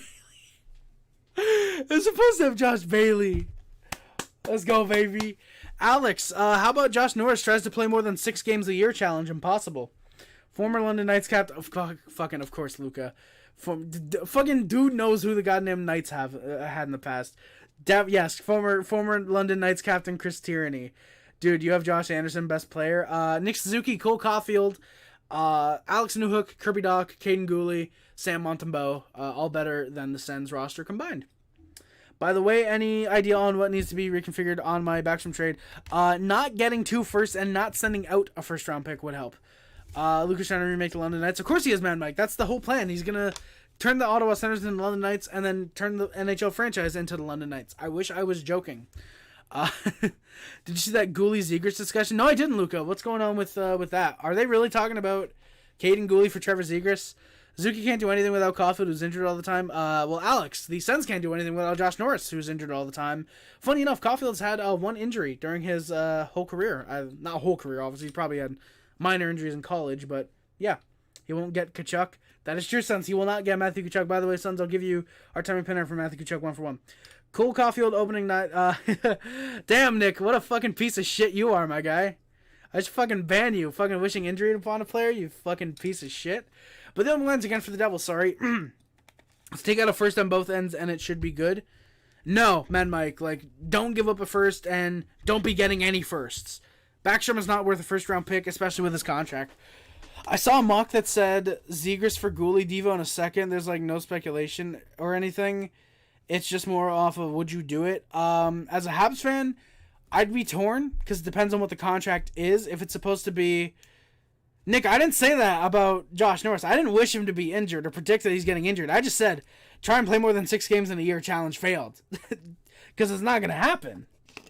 I should be banning you. Nick, I don't think that's how that works, my guy. You're watching me. I'm not watching you, buddy. Like, again, I would... exactly. Scott Mayfield's the only player in the NHL who you can openly wish pain on, and he'll be like, yeah, I get it. Nick is confused for sure, Sons. Nick is definitely confused.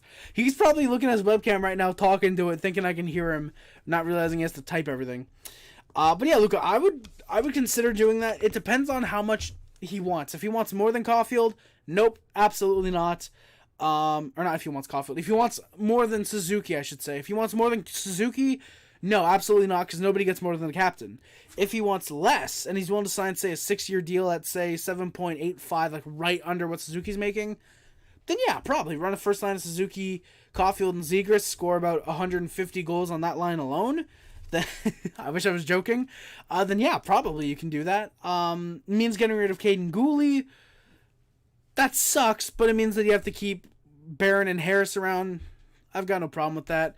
Probably have to go after a defenseman in the second round or acquire a first-round pick by trading out Josh Anderson. Or David Savard or whatever, then yeah, you can probably do that. Habs are going to be drafting a bust again. Yes, because clearly Cole Caulfield is a bust when he's a better scorer than Josh Norris. Alex, where's that Senators playoff run with Josh Norris, by the way, my guy? The Habs account I saw said he'd do it because your D-spec is... You know what, Luca, that's actually very fair, because like Hudson, Reinbacher, Harris, Norris, I wish we had a defenseman named Norris to win the Norris. That'd be really funny. But Barron, Harris, Reinbacher, Gooley, fucking Hudson, Jack and then probably make room for, why can't I think of his name? He was drafted like 2 years ago, and people think he's underrated. But yeah. I could definitely see the Canadiens maybe wanting to do that. I don't know if I would again, depending on his contract. But, yeah. Tricycle Man Logan Mailloux. That is true. We do also have Mailloux. Did I forget to say Mailloux? Goddamn. Yeah, we could have had Michkov, who's a fucking dirty Russian, Alex. I don't think I'd rather a Russian. My guy. Okay, Alex, yeah, you're fucking retarded if you genuinely think Norris is better than Caulfield, my guy. Like, come on. If you think Norris is better than Caulfield, you have to have brain damage, because Caulfield's won in the playoffs. He's already proven that he can win in the playoffs. Norris gets hurt too much. What was it, 2 injuries in last year, Luca? Luca can probably tell me. Luca, what is it now? Norris 2 injuries last year, 4 in his career already. Probably a ruined potential 40 goal scorer. It's funny.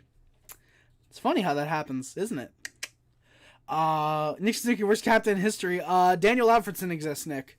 Daniel Alfredson exists. Where the fuck? Yeah, I could have a Michkov. Keep in mind, Alex, it doesn't matter on if we want to draft Michkov. It's if he wants to come over and play. Reinbacher was the best pick at the time of the draft. He is the best pick looking back. Where's Michkov in the Flyers camp right now?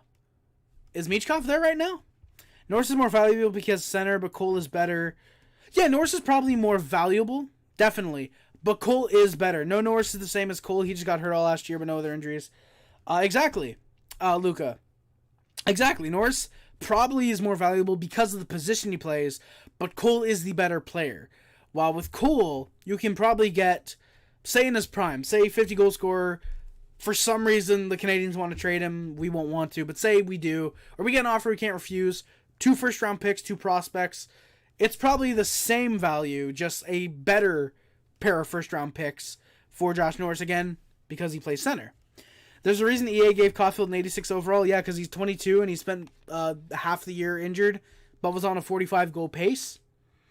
Keep in mind, that's probably his offense that's really heavily up there, and then, like, defensive awareness and stuff that's lowered, probably. So, like, what's Josh Norris's overall, my guy? Alex, I gotta ask, what is Josh Norris's overall in NHL 24? Because if we're going off last year, that shit should be like a 74. At most, if we're being lucky. Exactly, Luca. EA gave Patrick Kane an 89. When this motherfucker should be like an 84 if we're being generous. You know, maybe an 85, because it's still Patrick Kane. All right. Yeah. Defensively, fucking New Jersey was running Siegenthaler, Marino, Valin, Nemec, Vakojevic, and Miller. If Salty knows that name, he'll help me with that one. Akira Schmid gets the start. Kincaid backs him up and would actually get the start for the third period. I was actually not expecting him to surprisingly get the start in the third, but he did. Before the game, holy fuck, hockey is back. God damn it, let's go, is my note exactly. Batherson over the whole Habs team. Nick, if you put Batherson on the Habs, they are immediately worse. Stutzel lives in Gallagher's head rent-free. Yeah, because Gallagher knows he can't touch Stutzel without the fucking dude flopping 20 feet and getting a penalty for it, because the refs hate Brendan Gallagher.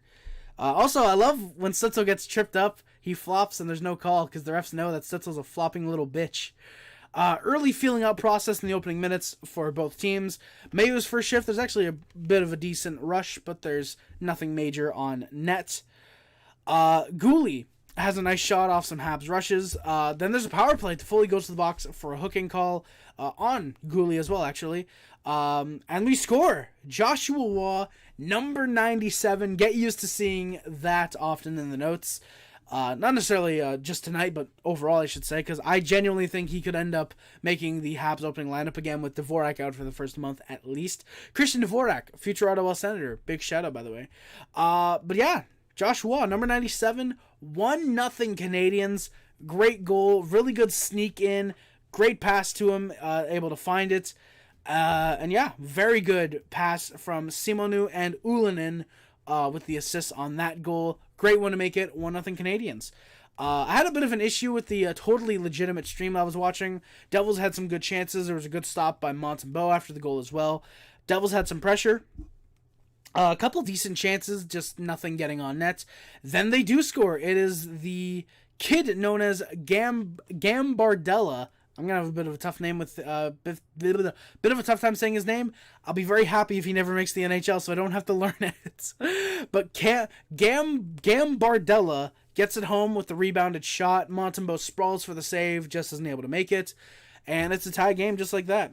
Like, I know it's banter, but the Stutzel diving jokes should be stopping soon. Rookie year, yes, he 100% did, but like last year was barely doing it. Look at that's kind of cap though, my guy. That's kind of cap. Stutzel, Nick, if he's getting traded to the Oilers and playing with McDavid, maybe he can be carried to 110 points. But Nick, you're generally retarded if you think that Stutzel's getting anything more than 70 points this year. Joe Gambardella, thank you, Mad Mike. Joe Gambardella, thank you. I did not know his last name. His first name was Joe. You know what? Joe Gambardella. That's kind of sick there. I kind of hope he makes the NHL now. Kind of hope he makes the NHL at some point now. I feel like I missed a comment from Mad Mike. Yes, I did. Okay, so the matchups for the Habs. We play October in the Bell Center, and then January, February in the Prudential Center in New Jersey. Thank you, Mad Mike. Much appreciated, my guy. Much appreciated. Actually, no, I think I did know it was Joe Gambardella because I put it in the fucking description. That was the bullshit right there that I said that. The good sense jokes are Formenton and Batherson. I can't say that. Oh, no, yeah, grape. I can say that, yeah. The Formenton and Batherson grape. I don't know, DJ and Dorian work for us, shit like that. Also, the fact that Sens fans were celebrating Eugene Melnick's death. Because it's probably the best thing that's happened to your organization in the last 6 years anyways. YouTube, don't ban me. That is genuinely what they did. I'm just speaking the truth there. That's genuinely how they celebrated it. Well, not celebrated, but that's how they treated his passing away. I'm not saying I did that, but that's how Sens fans did it. YouTube, don't ban me. Thank you very much, my guy. Stitzel can actually reach those numbers. Alex, good joke, my guy. Just leave it to the resident Devils fan. Thank you, Mad Mike. Appreciate it. 39 goals, 51 assists, 90 points last season, a 21-year-old. Wow, Nick. Wow. It's almost like Apple Pie said, Stutzel's overrated. Luca, exactly, Luca. See, YouTube, there's a Sens fan saying that I'm right. Don't ban me. There's a Sens fan saying I'm right. That's what they did. Don't ban me. Please. Please. Don't do it, YouTube. Habs get some push off of face-off. Is a good save by Schmid at the goalpost. Canadiens in pressure. There's some good chances, but nothing gets by Schmid.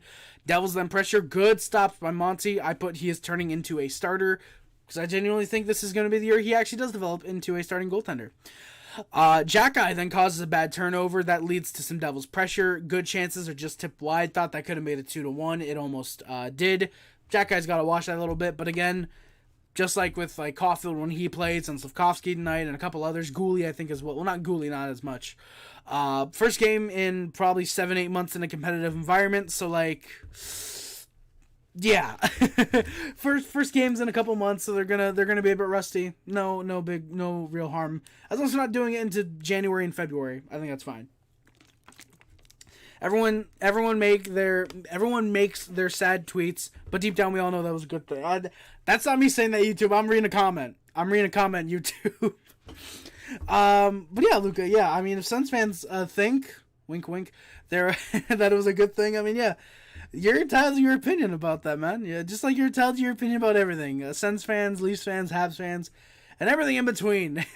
The good, the bad, and the ugly. In that order. Big shout out. I'm proud of that one too, by the way, boys. Anderson gets a good chance. There's a nice deke, but he gets tripped up or fell down, one or the other. He does get the shot off. Lucky clear prevented Slavkovsky from getting the rebound on net, though. Stu is fairly overrated by Sens fans, but the rest of the league underrated. So even that's fair, actually, Luca. That's fair. I would argue. I do think a lot of people don't look at the Senators because, well, it's the Senators. What is there to look at? But yeah. Well, yeah, Alex. No shit. You're trying to contend. So no shit. Your D core is well. Even then, your D core right now. Who do you have? It's Jacob Chikrin, some bum named Tomas Chabot. Maybe Eric Branstrom, but apparently he's rumored to be going in the Matthew Joseph trade. Or at least I think that was the rumor out there. You got 2.5 good defensemen compared to Mike Matheson, who was on pace for about 65 points last year. If he's healthy, Caden Gooley, Arbor Jackeye, who owns the Ottawa Senators, keep crying, Sens fans. Justin Barron, Jordan Harris, fairly half decent. David Savard can turn on the Jets once a month. For some reason, he chooses once a month. Don't ask me why, but he does. Hey, Anzier. Thank you, man. Appreciate it. Until next time, take care. You too, man. Thank you for coming by, my good sir. Thank all you guys for coming by the way. We're not in the stream, obviously. We're not even done with the game recap yet, but thank you for coming by. By the way, I love that my stream background is red, so it's making me look like I have a red face. I like that. It's funny. I don't know why. I don't know why, but I'm fucking making these jokes. It's funny, yeah. Sanderson. I forgot about Jake Sanderson. You have 3.5 good defensemen. Chabot fell off a cliff. When the Sens fans are admitting it, that's bad. Chabot and Chikrin, Sanderson, Zub, Branstrom, Travis, I'm going to take a slapper. Hamonic. Is that all Hamonic did last year was take slap shots? That's funny. Oh, Artem Zub. Yeah, so you have 3.5 good defensemen. I knew I was right about that. Let's go, boys. Honestly, yeah, that is actually a half decent blue line. The issue is if you can get Branstrom to develop and Sanderson too. And if Hamonic will apparently just stop not taking slappers. Apparently. Apparently that's the issue. Bro, he'll just enter the zone and then immediately just take a clapper instead of making a pass. You know what, Luka? How many goals did he have last year? He probably had like 2. So, like, think about it. He doesn't take those shots. He doesn't have 2 goals last year. He probably has none. He probably only scores clappers. Fuck, probably one of those goals was probably an empty netter. You gotta let Hamonic try and score however he can. He does not get goals. Now watch, I'm fucking dead, right? Bro's like HRSL Lindstrom. Luka, that's fucking great. Hey, don't insult Travis Hamonic. Nick Lidstrom was like fucking 58 when he did that last year. He was like 58. Habs go to the PK. Anderson gets called for a trip is the call. Very unnecessary. No, just no. Oof. Devils are immediately out of the offensive zone. Habs get some good clears. The Devils didn't get many shots. Good kill by the Canadiens. And we're 1-for-1 on the PK. There's a 2-on-1. Anderson has Pizzetta, and he's got speed, but he sends the puck high over the net. That kind of sucks. Slavkovsky then gets his legs taken out after he clears the puck. That sucks. Thankfully, would get up immediately. Was not a case where he got hurt. Jacky then has a nice hit on Toffoli. Toffoli wanted a bit of a piece of him. They were jawing back and forth behind the Habs net. Ref breaks it up very quickly. Windy City, how's it going, my good sir? Thank you for coming by.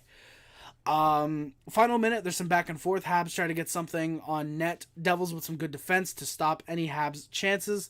The shots are 13-7 Devils, and it's a 1-1 tie game after the first period. Devils in the opening minute get some decent pressure. Habs try to come back, but there's nothing on net. Montembeault is a good stop early. Both teams just kind of getting the feel out again. Habs then go to the PK. Simon Nemec gets called for a hook. And the Devils score. We already talked about it. The puck goes off the skate of a Hab who's exiting the Devil zone. It's shot down by Simon Nemec. There's a freaky bounce off Montembeault. And it's 2-1 Devils. A shocker of a goal. 1-for-2 on the PK tonight. That's going to be on the highlight reels for the rest of preseason. And then Montembeault is going to turn into a starter, probably. Canadiens tried to work back. There's a good play by Jordan Harris. He gets cross-checked from behind. That is a penalty, though. Good look. Solid chance from the Canadiens. Anderson with a really nice deke. No goal with a good stop by Akira Schmid. Being anything but bars. Canadiens kept looking quite solid, but there was no goals. We are 1-for-2 on the power play tonight. Mayu gets hooked. There's no call. A 2-0 for the Devils. Good stop by Montembeault. Toffoli then has a good one-timer off a transition. Montembeault with another save. All right, I'm out. You'll still DM about the predictions thing and Corpusella mask picture. Thank you, Luca. I appreciate it, my guy. Absolutely going to have to talk to you about the predictions stuff. Thank you for coming by, my good sir. It sucks that the only knowledgeable Habs fan is coming. The only knowledgeable Sens fan is heading out. But thank you, Luca. Appreciate it, man. Thank you for coming by. I will definitely be sure to get back to you on your DM very quickly. Hopefully after the stream ends. Oh God, where am I? Yeah, the Devils were in big control into the game at this point. Dobes gets in on the next stop though. Monty is out of the game despite being very solid. 2 goals on I think it was 16 shots. I know the 2 goals and 16 shots doesn't look like much, but some of those saves were pretty damn good. He played very solid, I thought. Wait, there's no way the Devils only got 1 shot. It was like 1 goal on 13 shots, something like that. Toronto GM and Nature to sell asking about the reconfigured OEL deal, by the way. The trade committee was saying that that's all. Like, that's all you're getting for OEL. Basically, they want Toronto to give up more. Because he'd be, I believe, their best or second best defenseman right now. Looks like I got a chain on right now. Like a chain on my non-wrist. My knuckle. Hence, Harry, be a Sens fan, you'll actually see success. I will see 0 playoff runs in 7 years, so I'd rather kill myself, honestly, than be a Sens fan. So, respectfully, I don't want to die, so I'm not going to be a Sens fan. Monty is going to be a starter. Also, I'm not going to betray my religion and be a Sens fan. I'm going to keep being a loyal Montreal Canadiens fan because we actually see success when we want to. 2021. By the way, Alex, did I remind you? Chris Kunitz owns your franchise, my guy. Chris Kunitz owns your franchise. How did the last playoff series between us end again? Because I'm pretty sure it was not the Senators winning. I'm pretty sure it was the Canadiens. pretty sure it was the Canadiens who advanced after that. I'm 99% sure. Correct me if I'm wrong, though, of course. Canadiens then go to the PK. There's a bad high sticking call. This is actually when Dobes came in, was on to start the PK. Keep the stick on the ice, as Bob Cannon would say. Keep the stick on the ice. So they're reconfiguring with the Mikola ad. Oh, the Mikola ad. I don't think I put that one in the committee yet, actually. Let me look real quick. I don't think I did. I don't think I put it in. No, I did not. I did not put the Ricola ad in the committee, actually. I did not do that yet. I did not. So, yeah. Oh, God. So, yeah. And the Devils score. Hughes dekes out Anderson.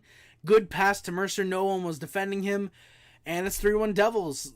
Dobes allows a goal on his first shot of the game. That is tough. Kid looked a little bit, I will say this, Kid looked a little bit nervous coming in. Would get better as the game went on, though. We will definitely get to that.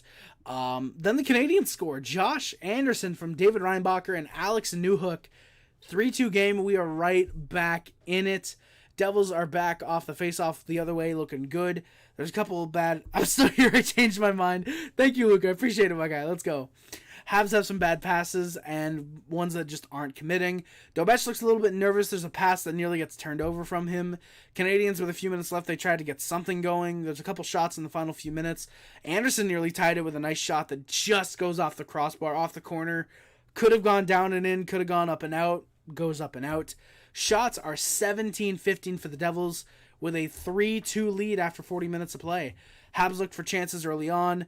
Habs still looked to tie the game. Kincaid facing one shot. Oh yeah, I should have mentioned Kincaid. This is where he came in, was the start of the third period.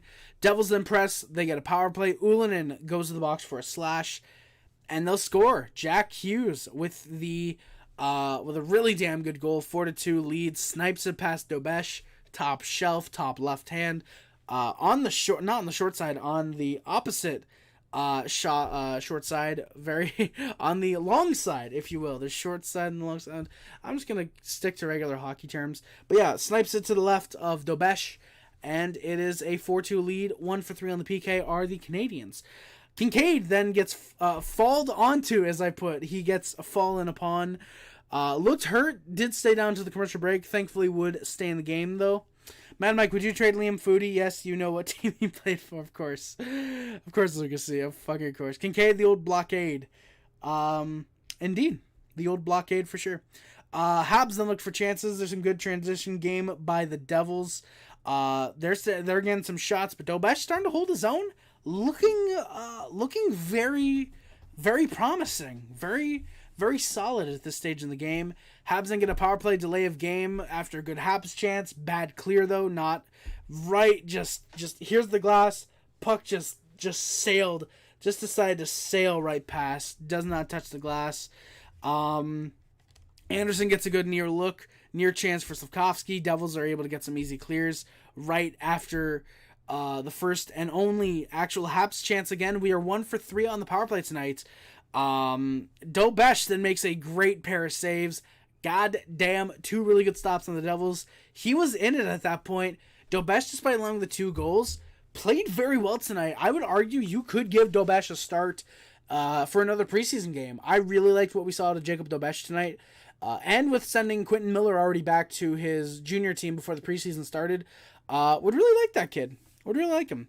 Exactly. It's not like they're amazing players. Exactly, Luke. It's like, whatever. Just fucking guys.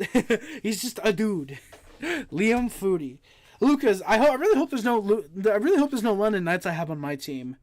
By the way, if you could actually look at my team and let me know, I really hope I don't have any London Knights, because I don't want to be Matthew Tkachuk every day by you.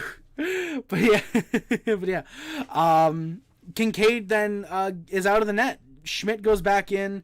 Hey, Harry, nice jersey, buddy. Love it. Hey, John Matto, thank you, my guy. Much appreciated. Hell yeah. Good to see you in here, my guy. Much appreciated. I don't know why I'm calling everybody my guy, but you know what? Hey, we're vibing tonight, man. We've been streaming for nearly 2 hours. It's nearly midnight. I want to get out of here in the next, 5 minutes. Not 5 minutes, but, I want to get out of here soon because, holy shit, my voice hurts. The water has definitely helped, though. And a little bit of the good old BioSteel. Again, BioSteel. You got probably $10 to spare. Hashtag hire me. Hashtag pay me, bitch. Legitimately, though, BioSteel. I drink your product. Please. This is my first bottle. It's delicious. Pay me. I'll advertise the shit. I'll even buy the bottles myself. You don't even gotta send me cases or anything. Just send me bottles of BioSteel. I'll drink it. God damn it. I will do it.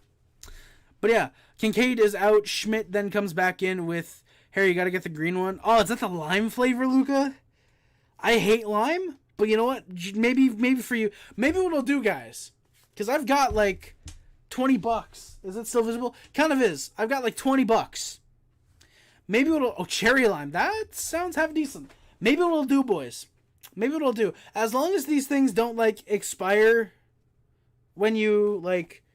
As long as these things don't, like, expire and I could save the ones that I like, actually, maybe I'll do that. Maybe what I'll do, boys.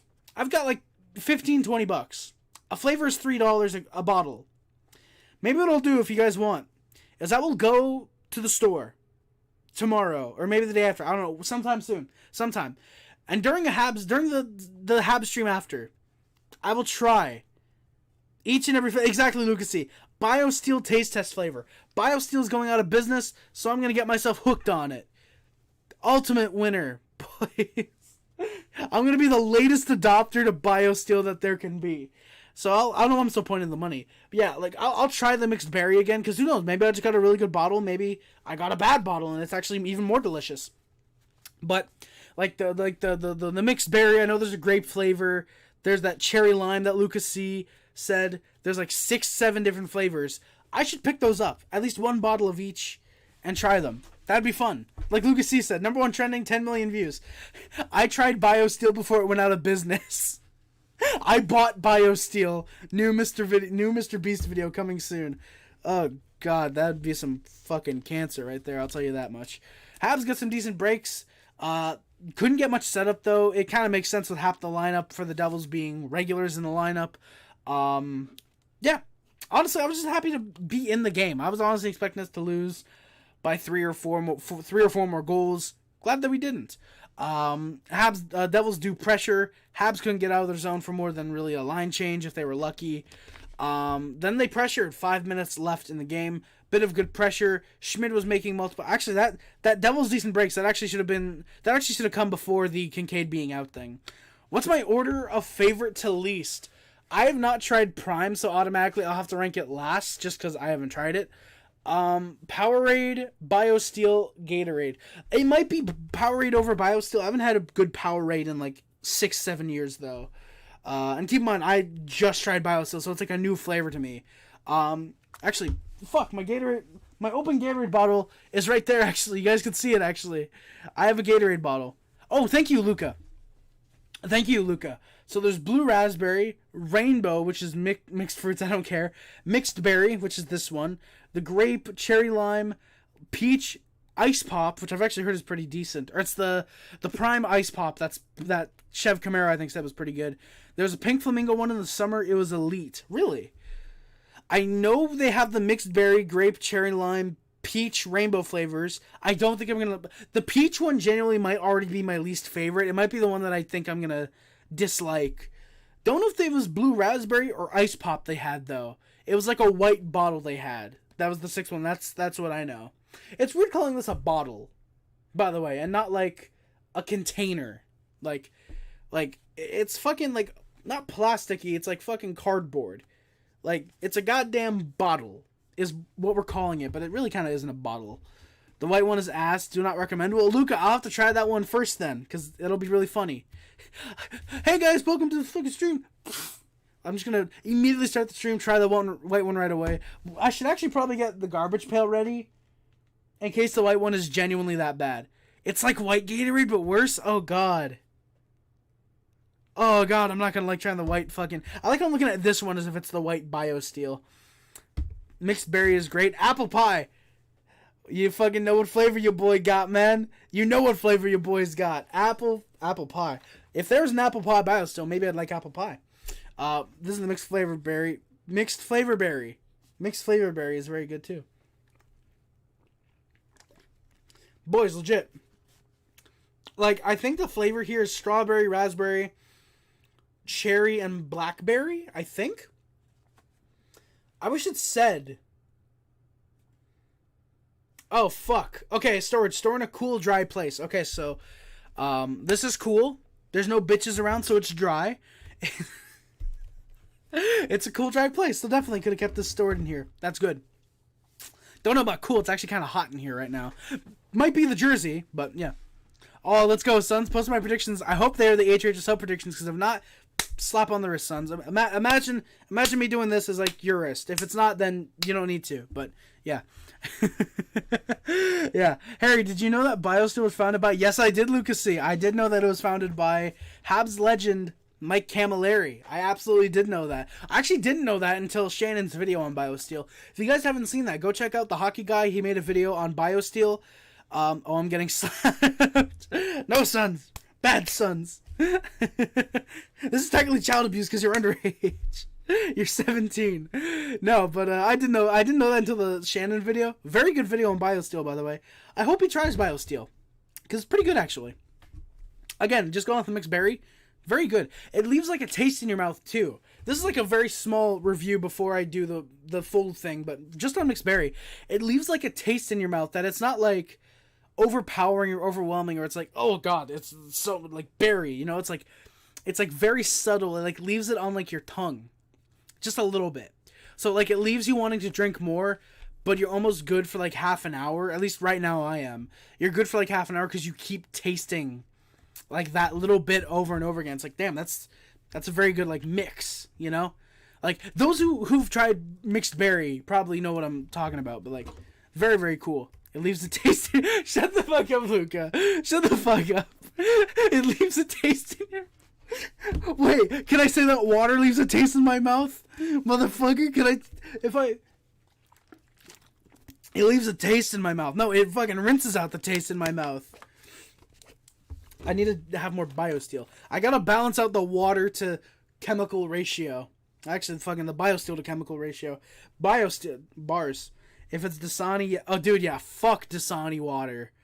Like, genuinely... I know someone who, like, will only drink Dasani. It's like, what the fuck is wrong with you? Like, it's like... I tasted Dasani for the first time in, like, 5 years. We had to go up to Cornwall when I did the Eric Carlson video. The Eric Carlson trade video. Which, if you guys have not seen that yet, by the way, you guys should, because it was a pretty funny trade analysis video. But I tried Dasani back up there, and it was like, what the fuck? It was like, I had to give it to my mom, because my mom doesn't mind that stuff. My mom, that stuff, it's not even water, it's just stuff. My mom doesn't mind the Dasani water, but it was just like, what the fuck? Like, it's such an imbalance. It doesn't even, like, taste like water, you know? And, like, I was dumb. I didn't think to bring a water or a Pepsi or anything. I think I did, but I forgot I had a Pepsi. So I just bought a Dasani water, had one sip. I was like, I will wait until we go eat, and then I'll get something to drink. And then I didn't. The Coke there was actually pretty good. Also, the Coca-Cola was really damn good. No. Cheap fucking jokes, boys. You gotta love it from your boy. That sucked. I, like, sucked it. I'm gonna stop there, because I know someone's gonna clip that. Alright, so Habs started pressure, like I said, with 5 minutes left. Schmid making very solid saves. Slavkovsky had a really good chance there. There's a mid-air chance, multiple shots, but no goals on Schmid, who only likes Dasani the fuck. I don't want to reveal their identity, Luca, but they're fucking weird. Yeah, they are. Oh my god, yeah, that is something I should not show on stream. Oh my god. There's the predictions for this upcoming session. This upcoming session. I will look at them right now, actually. My 2023... Oh, my 2023. Oh, my God. You know what? That's fine. Suns, you can keep them there. You can keep them there. That's no problem, my guy. So, Hughes... the Devils. That's fair. Not first because of KK, but they did improve in free agency. I will give you that, Suns. Definitely the Rangers are god-awful. Igor's mid.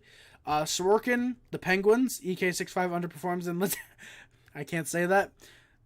I don't know if Columbus is going to improve over Washington, though. I genuinely don't know if I can say that. I might have Washington over Columbus, especially because they don't even have a head coach right now. Yes, Atlantic, definitely. Toronto, number one, arguably the best team this year on paper. Can't wait to see how they fuck this up. Very true. Tampa Bay, yeah, falling off, but they're good. Possibly a fluke run last year. Matthew Tkachuk is definitely him. Suns, you would definitely know that. Vastly improved. Devin Levi doesn't suck, and they make playoffs for the first time in a billion years. Exactly, Boston. Boston lost their entire fucking center depth. Still have Pasta, though. Y'all ain't winning shit with DJ, plus you have no depth or goaltending. Detroit. Steve Yzerman doesn't have a fucking plan. Let's see if DeBrincat can improve. Y'all are much better than last year. Still a ways to go in the rebuild. The fucking Suns. The fucking Habs. No. Dallas, very rounded team. Colorado. Okay. I'll read the West ones off camera. Gravitas, probably a Dasani fan. You know what? Probably, man. Show that thing on stream. I keep wanting to say my predictions. Yeah, Lukey, waiting for the video, man. Like, I think that's the only thing I will spoil. Obviously, Montreal is going to be above the Red Wings in my predictions. I don't know about Luca's, but Montreal is obviously going to be above the Red Wings. In my prediction video, I think that enough is fair to spoil. You know, it's like saying, "Oh, Chicago's going to be one of the worst teams in the league." Oh my God, who would have thought? No, why'd you spoil that? You know, Habs then pull the goalie with 2 minutes left. I could just go back to the fucking thing. Red Wings are terrible. Yes, they are apple pie, and the fact that Suns has them above the Habs makes me want to do something that I don't want to do, but I would do if I had the chance to. Decent pressure. There's a couple shots close, but they're not on net. Waugh getting pushed around when Jack heads off for his shift. Final seconds. Slav looks like he left early, or he did look like he left early. Hopefully it's not anything, and it's just they were showing it out of order, and he left last. Canadians aren't able to score, so the final shots, I believe, Mad Mike can correct me if he knows these, if he's still here.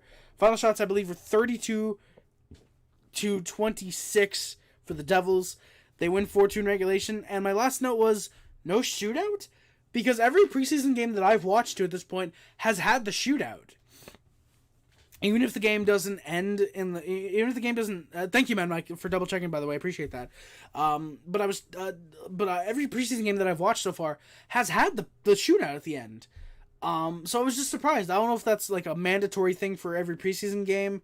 Well, clearly it's not, but like I was wondering, like, do you have to have the shootout in like half your preseason games? Do you choose if you want to have the shootout? Like, that's weird. I'll probably have the Habs.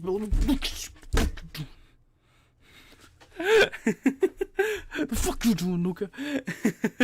hey, come on. Yeah, Larkin's gonna have to save them, man. It's gonna be like Larkin, Lucas Raymond, Mo Seider, who I will argue is overrated. And like that's it. O'Hare, for predictions, is it just regular season? Or are you gonna have? You know what, Luca? We could very much have a really long video. I would have to do research for the awards, which might make it actually really funny. I was thinking just regular season, but we can do playoffs if you want.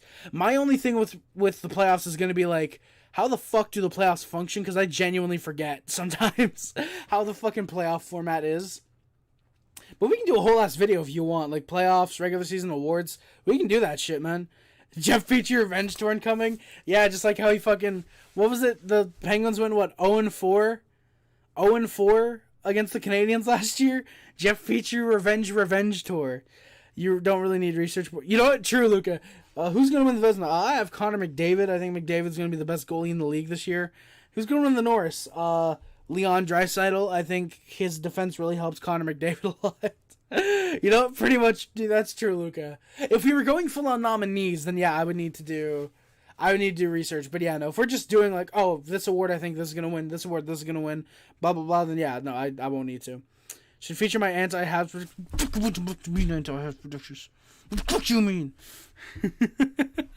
No, so that maybe I'll do it at the end. Like, oh, and here's a little shitter from Suns. Yeah, exactly. Yeah, Luca. I'm not gonna do nominees either. If we're just doing like who wins, then yeah, no, that's what we'll probably do. I gotta get back on the HRHSL grind, by the way, boys, for like the videos for HRHSL. Bible want to make all our upcoming prospects GOAT. Yes, he will. Apple pie. Corey Schneider for the Vezina, yes sir. Mike Calder, oh god, Luca, if you have anyone besides Connor McDavid winning the Calder, that's a hot take. No, obviously Connor, the real Connor in the NHL, Connor Bedard. If you have anyone but him winning the Calder, that's gonna be fun to see. That is gonna be fun for sure. Yeah. By the way, if you guys have not checked out my recent Canucks video I made, I don't have Bedard. That's fucking crazy. Adam Fantilli, dude.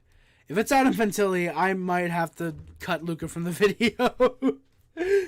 Now watch, he's like, fuck. I think Vasi wins Vezina on the Calder, Bedard or Fantilli. It's got to be Bedard. Like for me, oh fuck, my bottle's ripping open. Oh no, right at the top, it's ripping open. That's not good. I'm probably gonna be wrong, but I love the player. So you know what, Luka? Respect. It's like me. Like I feel like if he makes the team, I kind of have to try and say like, oh, you know, Reinbacher might be up for the Vezina. Like I kind of have to try and like push her. Like Joshua, you know, like I love Joshua. I'd have to push for him. I have to be like, yo, Joshua, low key hot take for the Calder, but I'm gonna go, you know, obviously Connor Bedard. But yeah, we'll see when we do the predictions video. We'll see for sure. We could make it a live stream. I think a video would get more views, but we could do a live stream, which would be like easier for that way for you, Luka. It's up to you, by the way. It's up to you. Ridley Gregg for Calder, baby. Ridley Gregg for Calder. I like how you have to put no, obviously, as if I would somehow think you were being legit. Ridley Gregg for Calder. Let's go, baby. If I had a dime for every time Harry just fantastic. Oh, dude, Sons, you'd be a fucking billionaire at the very least. You'd be a goddamn billionaire. Oh my god, dude. Anaheim made the smartest decision by skipping on Adam Fantilli. Dude, and they were smart too. They're in the same conference as the Blue Jack? No, wait, no, they're not. Columbus is in the fucking East. I'm so out of whack because I'm playing so much like NHL 10 lately. I'm playing like NHL 10, boys. Like, that's fucking funny. I keep thinking the Blue Jackets are in the West. But no, but still, they knew Fantilli's gonna suck dick in Columbus. Probably in more ways than one. But like, yeah. Oh yeah, by the way, thinking about it, like, the shots were actually 31-25, so I was one shot off each. Yeah, the shots were 31-25 for the Devils. Thank you, man, Mike. Appreciate that. This guy is still in the HH. Dude, I am, Sons. Yeah, so Artemi Panarin had a good game for... Alex Ovechkin had a good game for the Montreal Canadiens. Oh, wait, sorry. Joshua. I don't think Anaheim skipped. I'm pretty sure Fantilli said straight up, said he wanted... Luka! There's no fucking way. There is no way. Fantilli just said, I want to go to Columbus. There's no way. There's no way. Unless the dude is from Ohio. But even then, exactly like Sun said, who the fuck would want to go to fucking Ohio? They have a bunch of Michigan players? Okay, you know what? Then that's kind of understandable. I mean, plus Ohio is about as legitimate as fucking Michigan, too. So, like, kind of makes sense. Holy fucking god. Dude, just imagine. Unless you're playing for Ohio State. That's actually very true, because Ohio State is kind of fucking good. But yeah. Holy shit, boys. I'm sorry, but it's been 2 hours. I gotta head out. I've been supposed to watch a movie. What the fuck did I just say? Okay, so, holy fuck. Okay, so yeah, guys. I'm gonna head out in a minute. I've got stuff and things. Like, who the fuck wants to go to Anaheim? Like, deadass need to look at... Fuck you say about the Anaheim Ducks? Fuck you say about... I love that the red background as well, like, fucking makes me look angry, too. That's funny. I mean, like, deadass who wants to go to Anaheim? You know what? Very true, Luka. I will give you that. But goddammit, I'd rather go to Anaheim over Columbus or Detroit. Longer stream, less likely to be shot there, too. And you're closer to Hollywood, so... Salty Bout 07. Oh, yeah, you know what, true, Luka. I completely forgot about 2007. Which, funny enough, I shouldn't be. Habs will finish... Fuck you say about the Suns, Habs. I don't know what the fuck I'm saying. Don't ban me, baby. Too late. Longer stream than Toy Story. Toy Story 4 sucks dick, and Toy Story 3 sucks. Yeah, I said it. Fuck you gonna do about it? No, legitimately though, I think Toy Story 1 and 2 are the only good Toy Story movies. Legitimately. I'm not a fan of Toy Story 3 or 4. 3 I saw in the theater, and even then I was like, I mean, that was good, you know? Like I said, it was good for like a fucking 8-year-old who got taken to a movie for his birthday. Another Harry Race movie, Cold Take. Bro. Sons. There's no way you can say Toy Story 3 is a fucking good movie. How the fuck is Toy Story 3 good? Go watch YMS's Toy Story 3 video. That shit is fucking the shit. Toy Story 3 good. Dude, 3 sucks. I'm sorry. I would hold up my copy, but it was stolen in the Great DVD Heist, so I can't. But fuck 3. Toy Story 3 sucks. Bro, Bonnie? Fuck Bonnie. Fuck Bonnie. Bonnie's a little bitch. Bonnie. Andy grown up? Yeah, fuck Andy. Fuck Andy when he's grown up. Yeah, Bonnie sucks. Thank you, sons. Thank you, sons. Toy Story 4 sucks, but 3 slightly better. Fuck, I just realized you guys can see a certain something that I haven't shown off on stream yet. Luke, I already watched The Prestige. The Prestige was solid. It was a good movie. The Prestige sucks, Dick. You know what? The Prestige sucks. It's the worst movie I've ever seen. I don't know how loud, by the way, this sounds. Like, me, like, leaning in. I don't know if it's, like, ear rapey or if it's just, like, slightly louder. So I'm really hoping it's just slightly louder. Though the ear rape would be very funny. I have to say that. Yeah. 4 is a 5.6. Dude, 4 is like a 2 out of 10. It was, like, so fucking funny. Or so fucking funny. It was so funny it was bad. It was so fucking unfunny, Toy Story 4. Even, like, 3. Like, I went back to watch it, like, 4 years ago. Dude, Luca, I gotta watch Shutter Island. Actually, you know what, boys? Fun fact real quick.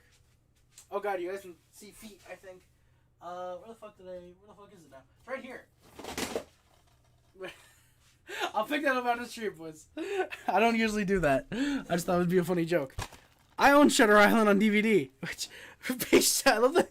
I love that. Damn you thick. Thank you. I own the rights to Shutter Island. No, I own it on DVD. It's still sealed. I got this for like $1. I know it says $5 Walmart, but I bought this at like a pawn shop from like $1. Unfortunately, I know the twist. I think I do. Don't spoil it, just in case. I think I remember the twist ending though. Or at least I think it's a twist ending. I forget exactly. But yeah, I gotta watch this though. I've heard Shutter Island is a very, very good movie. Yeah, fucking Leonardo DiCaprio, Mark Ruffalo, Ben Kingsley. Yeah, Luca, yeah, I got the ending fucking spoiled for me. Like, not like I went out looking for it, but like, I got it fucking spoiled. And I was like, oh, fuck. I planned on watching that movie. Fuck. So yeah, when I watch it for the first time, all the fucking impact is going to be, like, taken out, probably, unfortunately. It's still probably going to be a really good Leonardo DiCaprio, Martin Scorsese film. Fun fact, speaking of Scorsese, I watched Casino last night. That's a fucking great movie right there. Joe Pesci is fucking great there.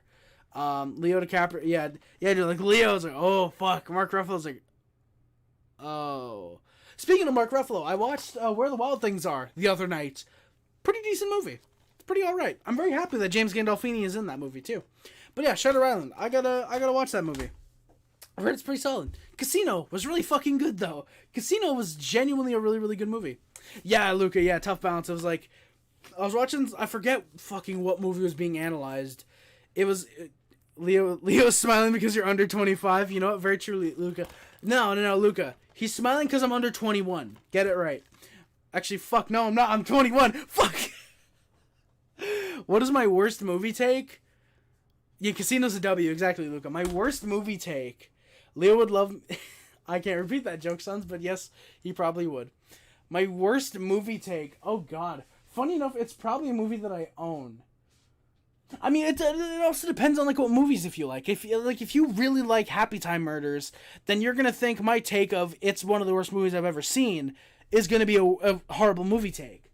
But, like, I don't know. Like, if it might be that Toy Story 3 fucking sucks. Actually, my worst movie take might be that Star Wars is completely overrated, and I say that without having seen any of the actually fucking probably pretty good Star Wars movies. And by that, I mean the prequel trilogy, of course. No, but my worst movie take to a lot of people would probably be that Star Wars is massively overrated. Oh, I can think of one that you guys probably aren't gonna like. Spider-Man 3 is the best original Spider-Man movie. Not original, but you know what I mean. Out of the original Sam Raimi trilogy, Spider-Man 3 is the best one.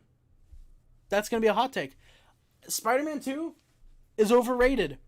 Spider-Man 2 is overrated, in my opinion. My worst take was the first time I saw it. Bro, Luca, I know you've probably changed, but holy shit, dude. Like, come on. Shawshank was... Dude, I saw that shit for the first time. I'd pull it up, but I don't want to ruin my 18 movies of Shrek.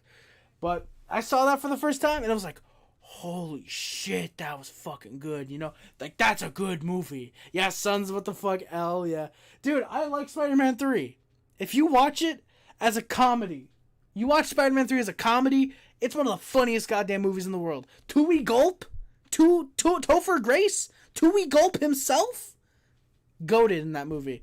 Shawshank is in my 9 and above club. Dude, yeah. Dude, Shawshank is like a near perfect movie. I think you could genuinely argue it's maybe one of the few perfect movies in the world. Like, there are so few flaws in that movie that you can just, like, yeah, no, very good movie. Yeah, no, this is damn good. Yeah, pretty good. Wolverine, yeah, man, we just got done with the recap like 10 minutes ago. I said I was going to leave around midnight, and here we are, 2:20, 12, fucking, I hope we're not still live at 2:20. Jesus Christ. 12:20 a.m. I hope we're not live until 12:20 p.m. Jesus Christ. At that point, we might as well do a 24-hour stream. Movies are knocked down. I have a sealed copy of Shutter Island. Boys, what if you guys probably wouldn't be interested in it. What if I did a video about how my culture on DVD collecting has kind of changed to where if I have a DVD that's sealed, I will only open it when I want to watch that movie. That's fucking boring ass video topic now that I think about it. That's a boring ass movie. Dude, I still gotta watch Oppenheimer. I almost read out what you said, Luca, and I'm very glad I didn't. With that being said, I gotta say, fuck you. Morgan Freeman's the goddamn goat. But yeah, Oppenheimer, Luca, I still gotta watch that. I'm waiting for it to come out on digital.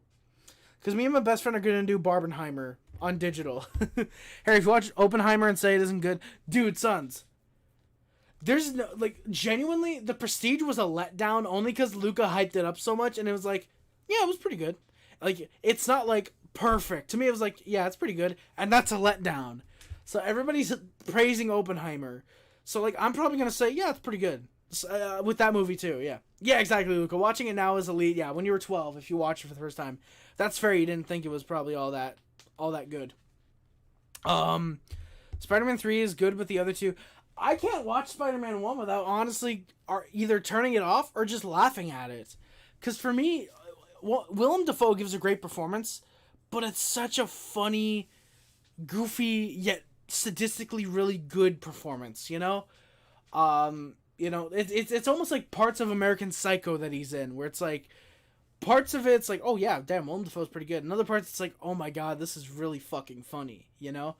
And, like, apparently the movie was directed to be a dark comedy, or a black comedy, and, yeah.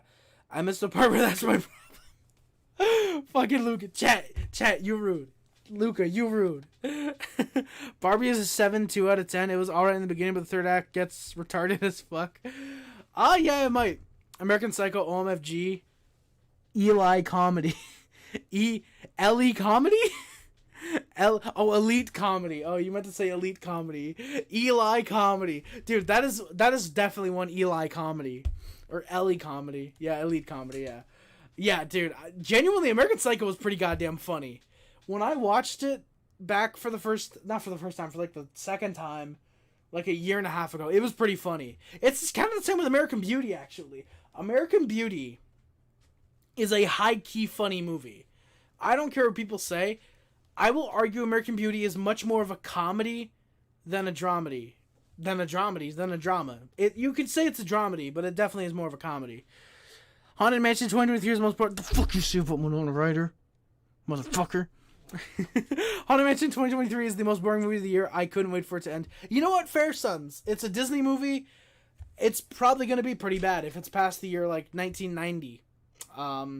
Pixar, on the other hand. If it's a movie past, like, 2011. Well, no, because they made Toy Story 3. That was 2011, I think. 2010, 2011, around there. No, I saw it when I was turning 8. So, yeah, 2010. It came out in 2010, yeah. I was about to say, yeah, no, that doesn't make sense if I saw it when I was 8, when I turned 8, and it was 2011. Yeah, no, so it's 2010. You like Huey Lewis on the news? Yes, I do, indeed, Luca. Bro, it felt longer than Oppenheimer, that movie. There's no way, sons. There was no goddamn way it felt longer than fucking Oppenheimer. Maybe watching it for Winona Ryder is not worth it. Sons, tell me this. All I want to know is this. Is there more than 5 minutes of Winona Ryder in the movie? Because if there is not, it is not worth watching for me then. Star is also really good. I saw that somewhat recently. Star. I'm trying to figure out what you're trying to say with that, Luca. I didn't even notice it. Bro, Sons. You gotta be crazy, my guy. If you didn't notice fucking Winona Ryder, you didn't notice Mommy. You didn't notice Winona Ryder in a Winona Ryder movie? God damn. Mommy. Sons, I'm glad you caught that of all people. I'm glad you were the one that caught that. Wait, what the fuck? What the fuck is going on? First rule of... I get what you mean, Luca. I get what you mean. You only saw that somewhat recently? Really? That's surprising, Luca. That's surprising, because that's a movie I saw when I was like fucking 15. I saw that movie like 6-7 years ago. Dude, it's so weird that I can say like, oh, yo, I saw the movie when I was like 14, 15. And now it's like, that's almost a decade ago. Is this how people who are in a midlife crisis feel? Like, oh my god, I was 14, 23 years ago. What the fuck? You know, is that how those people feel? Because I might be going through a midlife crisis at 21. 3 years and I'll be fucking 24. God, I really hope I'm doing better for myself than 800 subscribers. I mean, 4 years statistically.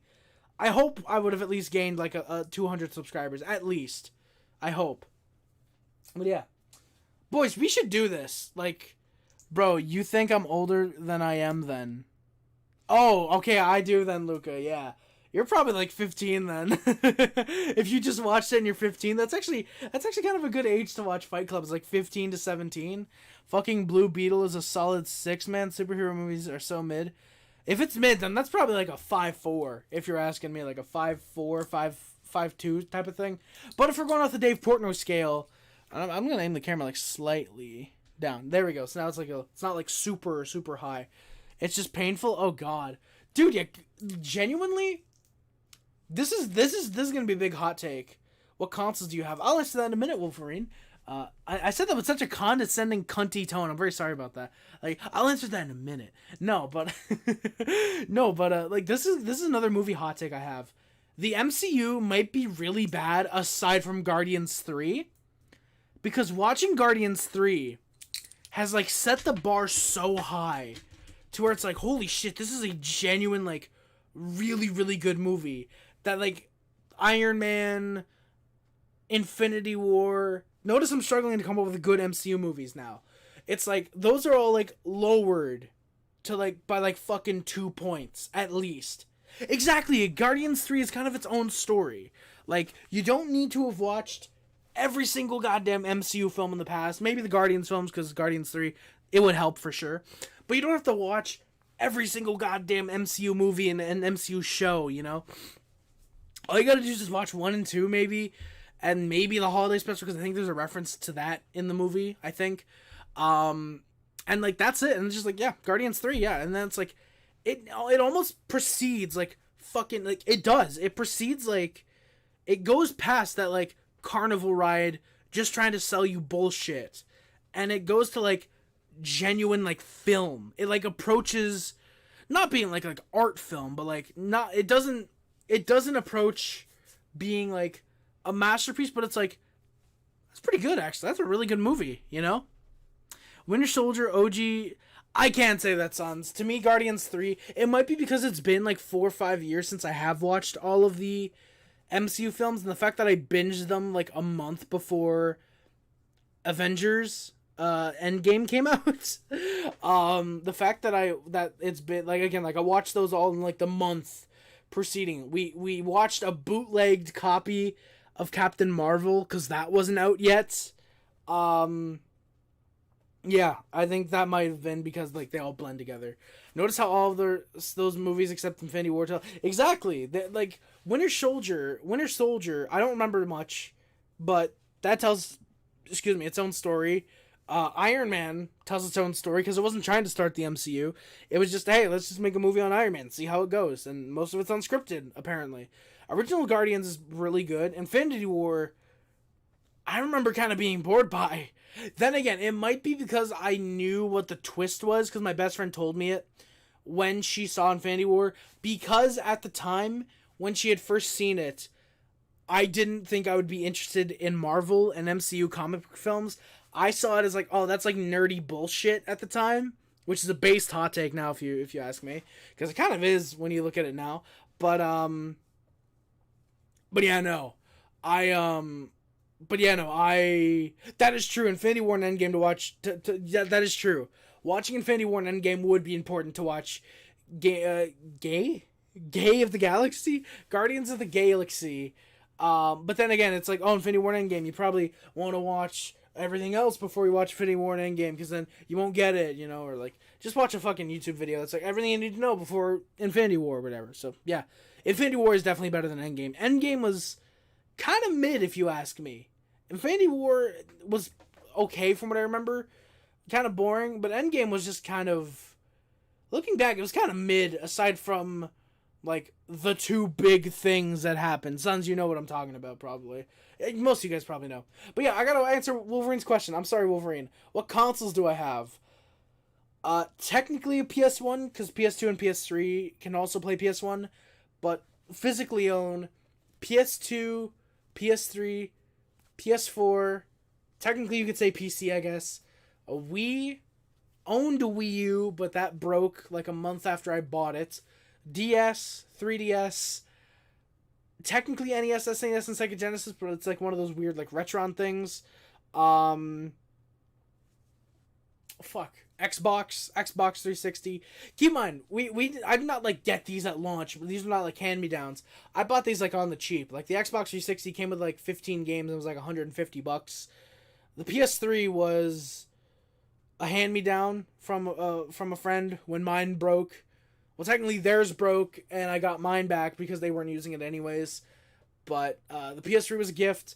2 of the 3 PS4s were also gifts. The third one I actually paid for myself. This PS4 is the only console I've actually ever bought with my own money. Funny enough, yeah. I saw another movie recently, but yeah. So PS1, 2, but yeah, actually physically owned PS2, 3, 4, Xbox 360, Wii, NES, SNES, Sega Genesis, Wii, technically GameCube because again the Wii plays GameCube, so technically PS1 then 2, at PC. And yeah, playable on my computer, you could add then Nintendo 64, Nintendo GameCube, Master System, Virtual Boy, the Leapster video game system is I think what it's called. Yeah, if you're including the PC, you can add like basically technically every console ever, I guess. But yeah, physically owned, I just named them off. I saw another dude, Whiplash. Yo, Whiplash is fucking incredible, dude. I've got a story if I can find it. I've got a story about Whiplash. So I had never heard of this movie. And by the way, boys, I love our conversation, but I'm going to have to wrap it up in like 5 minutes. It is 12:30 in the morning. He's standing up. Yes, I am, sons. I didn't know about this movie. I didn't know what this movie was until, God, I want to say 2020, maybe 2021. I went to Boxing Day. Or it might have been 2019 then. But I went to Boxing Day at Walmart. This movie was in the $5 bin, and I saw, oh, J.K. Simmons. Oh, it's a movie about drumming? I'll check it out. I'll see what it is. Picked it up, $5 fucking dollars. And it might be one of the best $5 I've ever spent.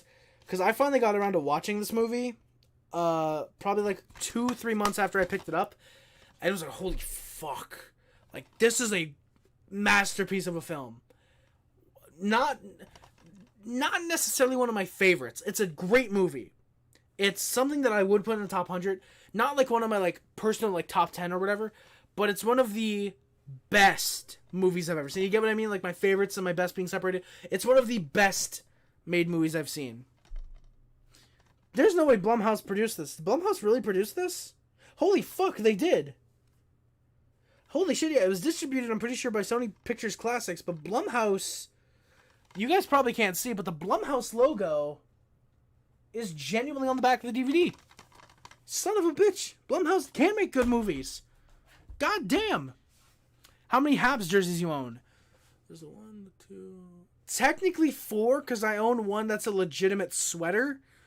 But there's this one, the Caulfield. There's the 2 old Reeboks that I own from my daddy. Or the CCMs, actually. Sorry, not even Reeboks. CCMs.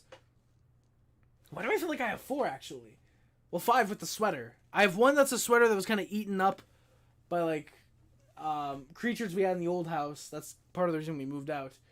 I feel like I have another Habs jersey, but I don't know, actually. But that's just me. And sorry. Hot take, but I never liked Tom Holland's Spider-Man. From my daddy. From my daddy. Hot take, but I never liked Tom Holland's Spider-Man. I guess it's just me being a comic book reader and fan first, but I do care about comic accuracy, and Tom Holland just doesn't do it. That's fair, Wolverine. Like, I definitely think there's a difference between if you're just, like, watching the movies and then, like you, comic book reader and a fan of them and watching the movies. Like, there's definitely a difference. Like, I've heard a lot of people from the comic book realm, I believe, comic book realm, saying, yeah, no, Tobey Maguire's, like, great Spider-Man, or, like, Andrew Garfield is, like, what the perfect Spider-Man should be. Like, oh, no, like, I love Andrew Garfield, Tobey Maguire. And then a lot of people who watch just the movies, aside from Tobey, obviously, because Tobey is, like, the best Spider-Man, legitimately, say, like, yeah, no, Tom Holland is a really good Spider-Man. You know, so, like, I definitely think that there's a difference between if you're just watching the movies and then also a comic book fan, definitely. So, like, I definitely get that you don't like Wolverine, Yeah, I'd hope you like Wolverine if he's your goddamn name. If you don't like Tom Holland's Spider-Man. I can't judge Andrew Garfield's Spider-Man because the only thing I've seen him in is fucking the newest Spider-Man. Oh, spoilers, everybody fucking knows. I own Amazing Spider-Man, but I've never watched it. Exactly, yeah, Tobey is the best Spider-Man for sure, no doubt about it. Creatures, excuse me, what you mean? Basically, Sons is just like, not like all the creatures, it was just like a rat that for some reason we can never fucking catch. We'd see it, couldn't fucking catch the goddamn thing. Part of the reason we left. Tom Holland makes me horny. Sons, don't know if I can say the same, but, leaks. Harry, you know, yeah, Nick, yeah, no beef, go Habs, go, I agree, man. Go Habs, go for sure. A fucking monster you lived. Yeah, there was a fucking monster. That's the reason I lost a thing of DVDs. A goddamn monster ate them. I rewatched The Usual Suspects. Luca, I've rewatched The Usual Suspects. I want to say a year ago. I think I rewatched it with my best friend. I was going to say their name, and I'm very glad that I did because I didn't want to give that away. But yeah, I rewatched The Usual Suspects, and it wasn't as good as I remembered, but it was all right. It was still good, despite the ending being known. Like, I don't know. Top 10 movies on Netflix. Nick, that's hard to say, because I don't know what the fuck is on Netflix anymore. I have a subscription still, but I don't even fucking know what's on Netflix. My parents use Netflix. I'm on fucking Shudder right now. Like, genuinely, guys, Last Drive-In with Joe Bob Briggs. If you guys haven't watched that, go do it, because you will fucking love the Last Drive-In with Joe Bob Briggs. Go watch some old Monster Vision if you're somehow able to. Titanic's on Netflix? Well, Titanic's probably, like, number 1, because they don't got, like... No, because they got, like, Happy Gilmore and Billy Madison, Click. Those are probably my top 3. I completely forgot they were on there for a second. I'd have to look at my watch list on Netflix. Does Netflix have, like, a watch list? Because if Netflix has a watch list, I will like quickly look at like what I've watched on Netflix. Why is there a Power Rangers series? My list. This is not things that I've watched. Why is Chilling Adventures of Sabrina in here? What the fuck? Huh? Okay, is there not a thing? Okay, I guess there isn't. Son of a bitch. Goddamn. I own Click. Sons!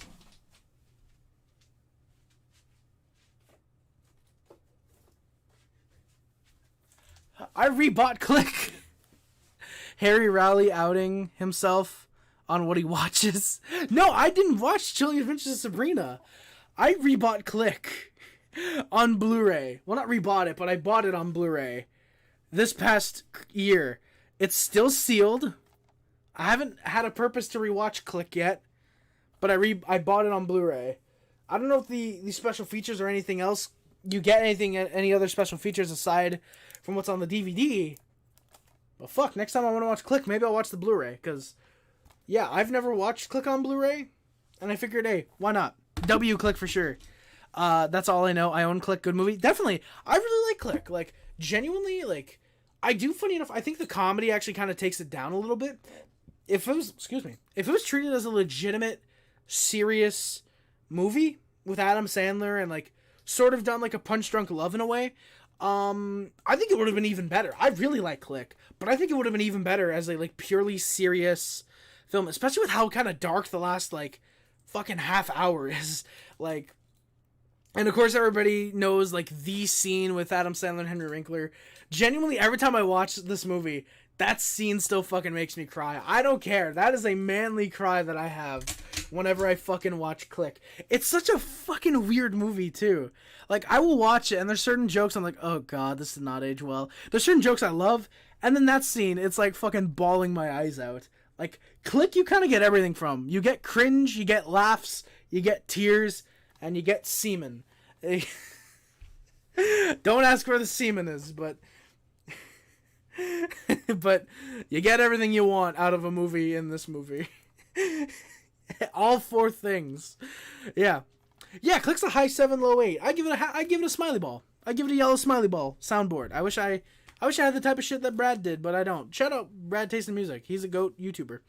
Are you buying NHL 24, Nick? Right now I don't plan to, but I probably will eventually, because I kind of have to for my sim league.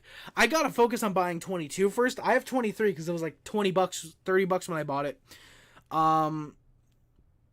But yeah, I gotta watch. I gotta buy 22 before I focus on 24. So, yeah, there's that. I'm only by the way, I love that, like, 4 of the 5 movies that we've brought up or something like that. I've watched. I've cried to Shutter Island despite having never seen it. 4 of the 5 movies that we've talked about, I own. I love it. I'm like this big fucking U-Haul of media and movies. Like fucking, I love Joe Bob Briggs. If there was a Joe Bob Briggs for, like, any other genre of film aside from, like, Bollywood, I'm your guy. And I don't say that as a racial thing. I genuinely haven't seen any Bollywood movies, so I couldn't be a Bollywood Joe Bob Briggs. I'm not gonna continue that joke. I'm just gonna keep going. But yeah, I could be like Ian Brandon Anderson or something like that. I don't know. Give me white people movies with Ian Brandon Anderson. I could be Ian Brandon Anderson. See, the issue with me with that, boys, is me changing my name. Everybody's just gonna keep calling me Harry Rice. I love the name Harry Rice, but if a job required me to change my name for something like that, like Joe Bob Briggs, instead of being Joe Blum, I think was his name, is his real name. You know, I couldn't do that because you guys know me as Harry Harrison Rice, exactly. Like, I couldn't change my name to, like, genuinely something like Ian Rodriguez, not Ian Rodriguez, but like Ian Callahan. I couldn't be Ian Callahan because you guys would just know me as Harry Rice. You know, I couldn't change my name, you know, at this point in my YouTube tenure. I technically could, but yeah. I was going to say Ian Rodriguez, but, you know, like, Ian. I couldn't think of a last name, and I just thought of the first name that Joe Bob wanted to be when he first started out. You guys can tell I'm on a real Joe Bob Briggs kick recently. But Ian Rodriguez is a Madden creative player. Yes, he is.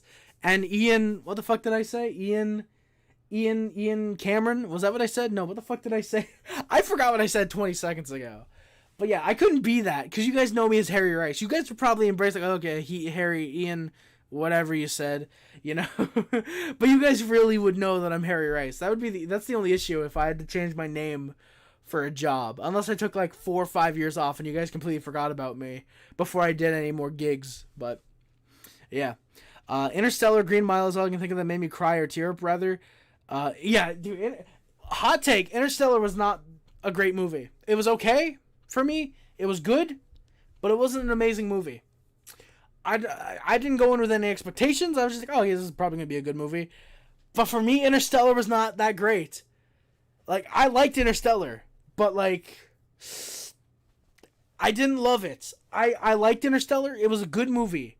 I will give it that, but I didn't, like, emotionally connect with it. Mostly because, like, when, like, the twist... By the way, John, thank you for coming by, my good sir. Thank you very much. Go Habs, go. I hope to see you on the next stream. And anyone else is still here besides Sons and Luca, I hope you guys are enjoying this movie discussion. Hour-long movie talk before the end of the stream. But, Floyd Georgia... God damn it, Luca. Like, I didn't emotionally connect. When the twist happens, I was not going to spoil it, but, like, when the twist happens, it's like... For me, I was watching, I was like, that is kind of clever. But then, like, with the way Matthew McConaughey acts during that scene, like, it's sort of realistic, but at the same time, like, some of it is a little bit goofy, like, with him, the thing, you know, like, him with the thing, and I'm trying to spoil it for anyone who hasn't seen Interstellar yet, but, like, him, like, watching the thing, and it's like, tone it a peg or two, Matthew. Like, a peg or two. Like, a lot of it is realistic, but just, there's, like, again, certain things where it's like, oh, like, you know, and, like, on a second rewatch, like, I don't know. Again, Interstellar didn't connect with me as much as others, and I can't speak on The Green Mile. I own it, but I haven't watched it yet. Matter of fact, you know, I'm not going to get up this time. I do own The Green Mile, but I haven't watched it yet, so I can't say if that's a good movie or a bad movie. But I believe it's the same people as fucking chat. Chat just went crazy for a second. But I believe it's the same people who did Shawshank, so it should be a really good movie. I'm pretty sure it did. Yeah. Wow, bro, not take that back, ain't no way. I'm sorry, guys. I just didn't emotionally connect to Interstellar as much as a lot of other people did. And I thought the ending, like, 10 minutes could have been cut or, like, altered, because that was kind of cheesy. The last, like, 5 minutes was a little bit cheesy, in my opinion. It was needed, but it was kind of cheesy. Speaking of Wolf of Wall Street, that is indeed a W movie for sure. I'm just going to pull out my whole DVD collection for you guys. It definitely is. Speaking of Inglourious Bastards. What the fuck is it? That is another W movie. Actually, no, I kind of don't like Inglourious Bastards. By the way, Luca, I saw your hot take earlier. I forgot to read that out. Let me see if I can find it in chat real quick. I don't know if you saw it earlier. Okay, I don't know if you saw it earlier, but I'll say it again. It's still good, but Pulp Fiction is overrated. He has many better movies. Abso-fucking-lutely, Luca. I will genuinely argue, like, it's still good, like you said. Like you said, it's a good movie, Pulp Fiction. I might honestly make the argument. Keep in mind, I haven't seen Inglourious Bastards for a while, but it might be Tarantino's technically, like, third weakest film. I don't care much for the Kill Bill movies. Again, it's been a while since I've seen those. But currently my rank, I can actually pull out. You know what? Fuck it. Give me a second, boys. Let me pull out. Clip it, chat. Let me pull out all the Tarantino films, because I own all of them on DVD. Fucking Pulp Fiction. Reservoir Dogs, I'll pull out the DVD because we're sticking with the DVD theme. Where the fuck is Jackie Brown? Oh, Jackie Brown's gonna be like right here. 1, 2, 3, 4, 5. Oh god. Oh god. Where are the other Tarantino films? Am I gonna have to look at? Yo, what just happened? What just happened? We just got something. What was that? Oh no. I need that editor. No. What was that? Did someone just sub? Did someone just sub? Because there was, like, the Saul thing came up. I don't know if it was the Saul or what, but something just popped up. Shit. Oh no. I'm sorry. I missed it. Who just did that? Stream Labs. I gotta look that up real quick. I'm sorry, boys. Before I end the stream, I want to rank the Tarantino. Django. That's another Django film. That's another Tarantino. Django. There's like 1 or 2 near the start of the alphabetical order. God, you know, fuck it. I'll look up the collection in a minute. Someone just subbed, I think. Harry's House is Haunted. Was there nothing? Guys, was there really nothing? Because I swear to God, it was just like, the thing popped up, and then I was like, oh, someone subbed. Oh, fuck. Whoever subbed, thank you very much. I'll get to that in a second. I'm loading up Streamlabs right now. I'm really sorry. Select a channel. Oh, okay, that is my channel. Okay. Yeah, I'll rank the Tarantino films in a minute, boys. Did I pull out one of them? No, I didn't. Tarantino movies. Yeah, who just subbed? Because I will run back. I heard a voice. Is that what it was? Yeah, that was the Saul Goodman. No, I don't want to learn more. I want to... Yeah, so who just subbed? Christine S. Thank you for joining the Religion of the Puff Club. Saul Goodman. Thank you, Christine S., for subscribing. I really appreciate that you're joining right as we're talking about fucking Quentin Tarantino of all directors. I appreciate that a lot. Thank you very much. The D Nation grows. Yes, it does. The D Nation glows. So 1, 2, 3, 4, 5, 6, 7. Why can I not remember? Oh, fucking Death Proof. Do I have that with Grindhouse though, or D for Death Proof? I think. Yeah, I have that under G for Grindhouse. Fuck. Is it Grindhouse or Planet Terror? No, it's Death Proof. He did. Okay, so it's Death Proof, and then there's another one I'm missing. Why is Little Nicky? Why is Little Nicky like number one? I haven't seen Reservoir Dogs in the spoilers. Okay, no problem. All right, no problem, Luca. I won't spoil any of these movies. Like, I'm just gonna rank these. Like I said, I do not have From Dusk Till Dawn, actually. What the fuck? Oh, Hateful Eight! How the fuck? Okay, Hateful Eight, I think we know which one's gonna be last, probably, boys. Alright, and I do not own the Reservoir Dogs screenplay. Yeah, Little Nicky was literally, like, number one for some reason. Okay, so let me just sort these out real quick. You guys can tell I'm a real Tarantino fan, because I literally own all his fucking movies on DVD. I even have Reservoir Dogs on Blu-ray. Yeah, okay, so... Alright, so if we're gonna rank these... Firstly, I'll give my thoughts on each of these movies. Reservoir Dogs, fucking masterpiece. Great movie. By the way, I own Little Nicky. I just haven't seen it yet. Reservoir Dogs, great film. Really damn witty. Really funny. Damn good mystery it sets up, and how it pays it off is really good. Pulp Fiction. Very solid film. Great for, like, film studies class. Just not an amazing movie. Sons, that would actually be kind of sick, clipping this, just being at the beginning like, yo, hey guys, the clip you're about to watch is from a Harry Race live stream. We stream on this channel. If you guys are liking the Tarantino, if you guys like the Tarantino video you guys are about to watch, hit that like and subscribe button, and we'll probably talk more movies in the future. Even though I'm primarily a Montreal Canadiens streamer, I will still do movie talk during the chats if you ask me. You can join these wonderful bitches in the sidebar here. All two of them who are talking movies with me right now. So yeah, hit the like and subscribe button and join the streams occasionally. We will talk movies, like I said. Hell yeah. All right, that's the that's the intro. We're inceptioning this shit. Oh, I just realized. Oh, I just logged in with Streamlabs. Oh, I see now. Okay, that's kind of cool. Yeah. So Pulp Fiction, pretty solid. We're inceptioning this shit. The beginning is actually the goddamn, like, near the middle. Jackie Brown, pretty good movie. I really like it. It's a really good throwback to the blaxploitation films. Pretty damn good. I really like Jackie Brown. Kill Bill Volume 1, better than Kill Bill Volume 2, I do agree with people. I think I actually used to think Volume 2 was better, but Kill Bill Volume 1 is better, looking back. Still not amazing. I enjoy it. Kill Bill Volume 2 is a little bit boring, though. Death Proof, hot take, damn good film. Love Death Proof. Great film. Love the Grindhouse double feature. Really wish I could have gotten the Blu-ray that comes with the trailers. However, both Death Proof and Planet Terror do come with the bonus disc that have a bunch of special features. And I bought both of these for $1 each, so hell yeah, I can't go wrong there. Death Proof is great. Inglourious Bastards, don't remember much of. I remember enjoying it. I'm going to have to watch it again, though. Definitely my least watched Tarantino film. Django Unchained, damn good. Really solid Tarantino film. Overall, really love it.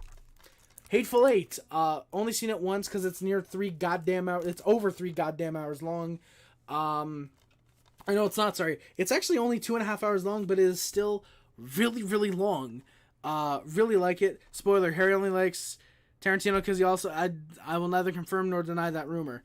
But yeah, the Hateful Eight. I love that that's going to show up if I actually make this a video, that fucking comment. But I'm going to make that the thumbnail, just just that comment. But The Hateful Eight, really good film. Really enjoy it. Good reason. Thank you. Sons, you fucking outing yourself, my guy? But yeah, The Hateful Eight, remember it being really solid. Only seen it once, though. Gonna have to rewatch it. Once Upon a Time in Hollywood, a masterpiece of filmmaking. Absolute beautiful film. Love this film from start to finish. Funny enough, first time I saw it in the theater, or well, not first time I saw it. First time I saw it, which was in the theater, did not like that movie a lot. I thought it was kind of mid. Second time around, really enjoyed it. Third time around, loved it. And I've seen this movie probably 30 times at this point. It is masterpiece in cinema. Absolutely love it. You guys probably know what the ranking is sort of going to be. Wait, I'm not MGK, bro. Sons, you too late. Once Upon a Time in Hollywood W movie. Yeah, so you guys probably know Once Upon a Time in Hollywood is my number one Tarantino film. Number one, absolutely. Number two, I'm torn between two, but you know what? I'm going to go Reservoir Dogs. Reservoir Dogs is, again, a great film. Keeps you on the edge for the whole film. Great film for his first movie. Fucking incredible. Love that movie. Number three, you know what? Nah. Django. Number three is Django. Great film. Also keeps you on the edge. Keeps you wanting to see more, despite the 2 hour and 45 minute runtime. Django's a damn good film. Makes you want to see Leonardo DiCaprio die, which is surprising because he never plays villains.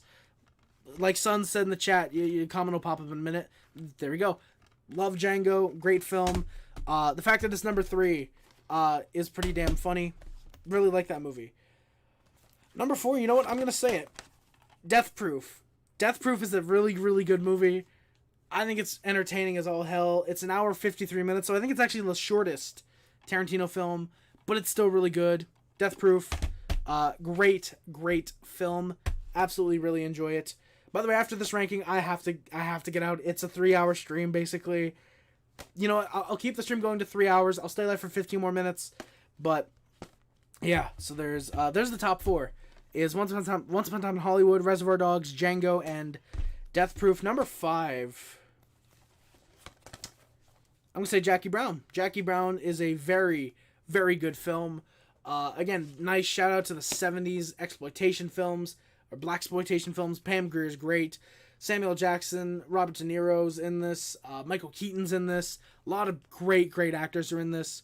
Really good film from start to finish. Gotta rewatch that very soon. Plus, I was very lucky to get the collector's edition instead of just the regular 2-disc edition. I can't put this lower than 6th. I would have had this 5th, but I haven't seen it in a while. Pulp Fiction. Great movie. Gotta rewatch it again sometime soon. Everybody knows Pulp Fiction. Everybody knows that.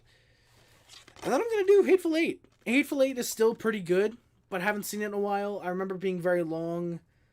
And the first time I watched it, I wasn't used to long movies. I haven't even watched this since I bought it yet. Both times have been Netflix. I'm pretty sure Netflix had these movies for a while. Both times I watched it was Netflix. And yeah, Hateful Eight. When I first watched it, I was 16, 17 years old. I wasn't fully matured to near 3-hour long movies and, experiencing that type of movie, being very slow, a lot of talking, Second time I watched it, it was pretty good. Gotta give it a rewatch, though. Maybe that's what I'll do. Maybe next year I'll suggest to my best friend that we do a Tarantino rewatch. I know it doesn't have to be my best friend, but I like watching movies with them. But, maybe we'll rewatch every Tarantino film, and I'll do a re-ranking of them. But yeah, we'll see. Yeah, and then I'll go Inglourious Bastards. Bastards snubbed. Probably my favorite might be because of... Yeah, Luca, that's surprising that you like World War II movies. I would not have taken you for that type of person that you like World War II movies. Yeah, Bastards might be snubbed. Yeah, I remember liking it. We have to get this to the longest live stream. Please don't tell me the longest live stream is 3.5 hours long, because we will not. Unless someone hops in chat right now and donates $100, I will not stay up here for to make it the longest stream, unless the longest stream is just over 3 hours long. Dunkirk 1917, both it's 307. You know what? 20 more minutes, I can stay up. You know what, boys? Funny enough, what I would consider doing, I'd love to do this, is like a 24/7 sub count watch. Like, I love like BDTV, Black Screen TV. I don't know if you guys have ever watched him. Used to love watching his sub counts, and like he'd come on for like 4 or 5 hours in the day. Like back when I was like 15, 16, that was like the shit to me. Was Black Screen TV sub counts, putting them on the background, maybe muting them, coming back when I knew Black Screen was there, or like watching and subscribing, watching those sub counts. Like, it was such a cool thing to watch BDTV, and I hate that he's been gone for like 6 years at this point. If you guys haven't watched him, there's an archive channel. It's either BSTV Archive or BDTV Archive. Go check them out. But yeah, Inglourious Bastards. That might make it in the video. Why not? The video is only like 10 minutes long. Anyways, we'll be Sniper Wolf. We'll extend the content to 8 minutes, get mid-rolls whenever we get 1,000 subs. But yeah, Dunkirk 1917 as well, by the way. Haven't seen either of those. I've heard Dunkirk is pretty good. No interest in 1917.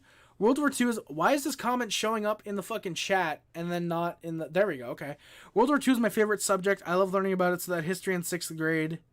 So that story in 6th grade about being a history buff wasn't completely wrong. You know what? Honestly, fair, sons. Honestly, respect to you guys. Like, I'm not into that, like, history World War II stuff. I'm not into that personally, but you guys are. That's fucking cool. That's fucking sick, man. You know, more the props to you guys. More the I would say more the problems. But yeah. All right, it's morning. I got a Roma.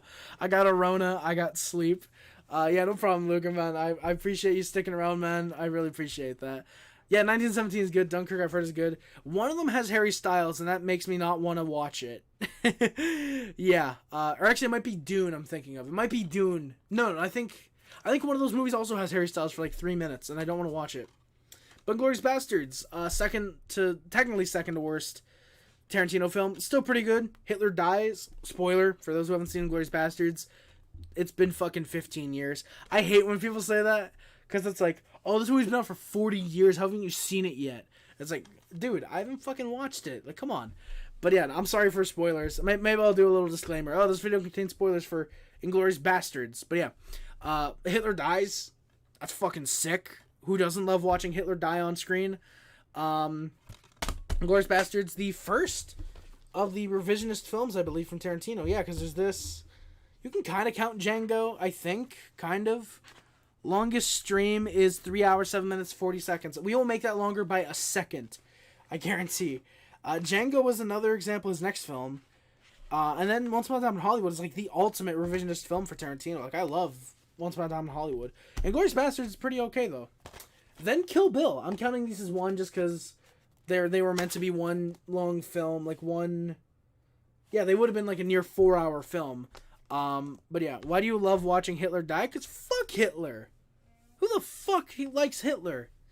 But yeah, Kill Bill. Been a while since I watched every Tarantino film, but yeah, Uma Thurman is, Uma Thurman. In the best way possible. But no, I haven't watched these in a while, so yeah, you want to fuck Hitler? No, I do not, sons. Respectfully, no. I do not want to fuck Hitler. But yeah, I like how we pulled out these movies, and then I decided to go ham on the Tarantinos. Yeah, so like I said, we'll stay live for like 15 minutes. I'm actually going to message my best friend real quick, so I'm going to mute for a second, because I doubt you guys want to hear for like 2 minutes. So yeah, I'm going to message my best friend, and I will get back to the stream in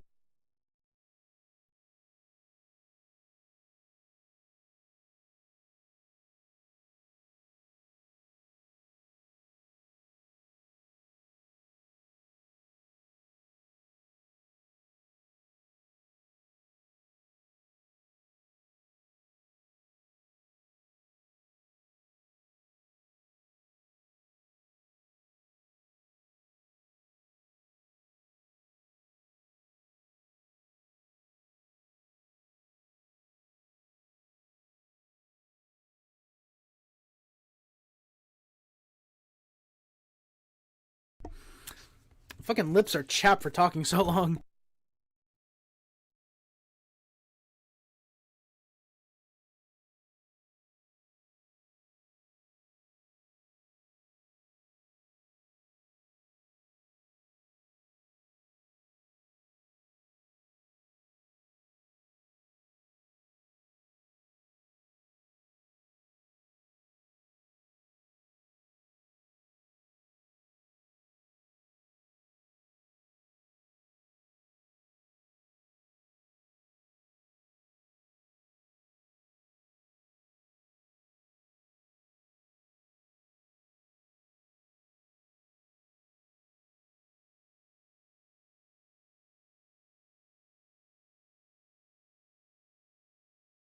Alright, guys, I'm back.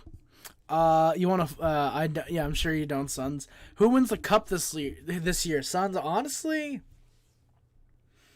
I don't know. I want to save that because that's going to be in the prediction video. But fuck it. How many people are actually going to get this far into the goddamn stream? Unless you're, like, watching me to fall asleep and somehow wake up at this point in the stream. If I'm being, like, completely honest, why are you still alive? Well, Sporty, we started out with the first hour being... Oh, by the way, Sporty, let's go. We started out the first hour of the stream reading chat, because that's how fucking crazy it got. Started with the recap, ended at about 2 hours, and then Sons and Luca just made me talk about movies for the past hour. And now we're going for the record, for Harry Rice's longest live stream, which means we gotta be live for about,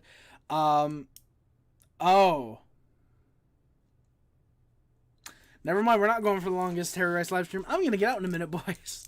Also, I miscalculated the okayest.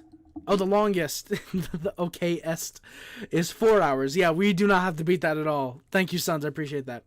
Stabber's gone to Stanley Cup, for sure. Sporty, I'm very happy you like the new layout, my guy. I'm very happy about that. I was very proud.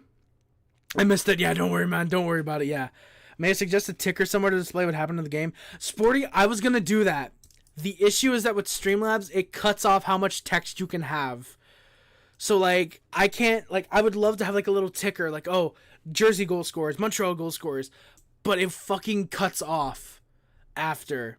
Let's beat it next stream. God, please, no. Unless I stream tomorrow at, like, 4 in the afternoon, then, yeah.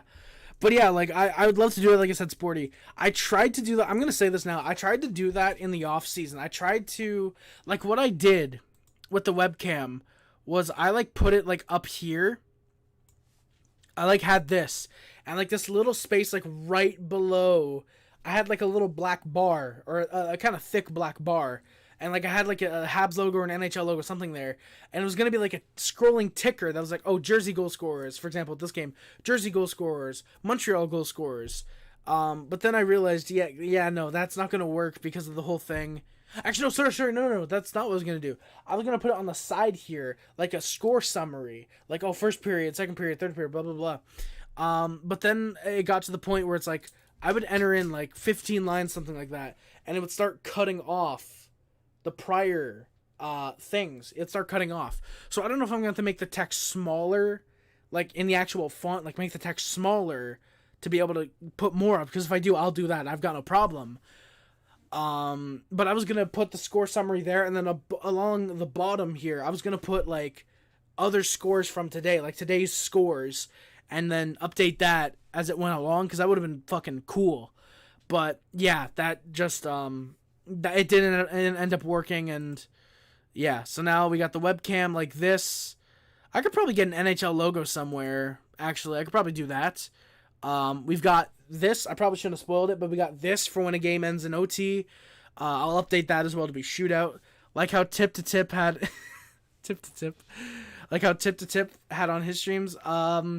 Firstly, fuck Tip to Tip, if he's the one I'm thinking of. I guess kind of like that. I never watched untalented hockey YouTubers, so I wouldn't know what his stream layout was. But yeah, is that really like? Is that really bad? Oh, no, that's actually fucking perfect, actually, there. But yeah, I don't watch untalented hockey YouTubers, so I don't know what his look like. Just like I don't watch my own live streams. No, but we'll go for 3 hours at least, boys. We'll go for 3 hours at least, pride ourselves on the longest live stream of the season, more than likely. And, yeah. Yeah. He had a fucked at the bottom. He had a fucked at the bottom. Oh, he had it fucked at the bottom, probably. Unfortunately, he probably deleted all the videos once he cried on stream that one time. I love that I can bring that up whenever I want now. It sucks no one has it archived, because that would be some funny shit for him to laugh at together. Oh, he had a ticker. I don't know how you spelt he had a fucked, but he had a ticker at the bottom. To be fair, ticker, aside from the F and the T, is genuinely one letter away from being able to spell fucked. Kind of. Bro, I wish I clipped it. Yeah, Sons, that would have been funny to get him to react to. He probably would have clowned on himself, let's be honest. Totally not just saving myself from getting taken down. No. But yeah, Sporty, so yeah, I wanted to do something like that. Hell, I could even try. Like, Jersey goal scorers, Montreal goal scorers, for example. The only issue is if there's, like, a 9-1 game for either team, and it's, like, 9 unique goal scorers, I gotta fucking hope and pray that fits. Or else that, like, someone had, like, a hat trick and 2 guys had 2-goal games. 2-2-goal games. You know, what I'm going to do is right when I get off stream, actually, I will try and set up a ticker or like set up a text and see how much I can set if I change the font size, like not like adjusting it here, but like change like what the default, how it'll look without change. But you guys know what I mean. But like, I'll see if I can do that after stream. And yeah. So we are 20 seconds away from hitting 3 hours. I figured, you know what? I'm going to get off. We can beat the longest Habs recap, which is 3 hours and 55 seconds. Yes, we can, boys. I'm going to start the recap in order for us to do that. I didn't realize it fucking looks like... That's fine. That's Sidewalk, Silence of the Lambs, The Simpsons movie, Sin City, Sister Act 1 and 2, don't ask why, Sisters, Brothers, and like 2 other films that are all right there, by the way. So yeah, guys, that is going to do it for today's stream. Thank you guys so much for watching. My name is Harris. Don't forget to like, comment, subscribe, favorite, share everything, which includes but is not limited to YouTube, Facebook, Twitter, Instagram, Tumblr, everything else. My name is Harry Rice. Links in the description are the Amazon wishlist, the PO box, and the PayPal, and the Streamlabs. I gotta stop putting out stream times before I say them. Oh no. Please don't tell me that's really 3 hours 55 minutes. Please don't tell me that's what you meant, sons. 3 hours 55 minutes. Oh my god. Okay, but yeah, either way, links in the description, again, Streamlabs, Amazon wishlist, PO box, PayPal, all those down there. You were live for 3 hours 43 minutes. Oh, Jesus Christ. Holy fuck. I wish there was a way for me to sort out the longest streams. Maybe I should do that, boys. What if I did that for like a Habs, for like 25 Days of Harry? I just did like Harry Rice personal records, like the longest stream, like the like actual like shortest stream, not like because of Wi-Fi, but like the actual like shortest recap. I did like the most viewed, the least viewed for streams and videos. I did like the most liked, most disliked, the best like dislike ratio. Yeah, like what if I did like that type of shit and just like maybe not in the description, but like put it in the about section, like. That would be funny. Update that whenever one of those records get broken. You guys have to probably let me know about that, obviously. But, yeah, that'd be like some sick shit. I'm actually going to put that down as an idea right now so I don't forget. Harry Rice personal record. So I know I said longest and shortest streams and videos. I could probably just go back and rewatch the last, like, 20 seconds to remember. But I know it was most likes and dislikes, best like to dislike ratio, most viewed. I know I said most viewed videos and streams. It gotta include how me and Luca dragged the stream out to 3 hours. Oh yeah, most dragged out stream. And then I'll probably find some other things to include, like most jacked up hair. I'll find some funny shit to include. If you guys want to really scroll through the streams, which I doubt you guys would want to, but if someone wants to watch like 70, 80 hours worth of Harry Rice streams, I'll give you a shout out. I can't pay, but I can give you a shout out. But yeah, guys. All right, again, that is gonna do it for the stream. I'm sorry, guys. I gotta go. Like I said, today's stream. Thank you guys so much for watching. My name is Rice. Don't forget to like, comment, subscribe. Favorite includes, but not limited to YouTube, Facebook, Instagram, Tumblr, and else.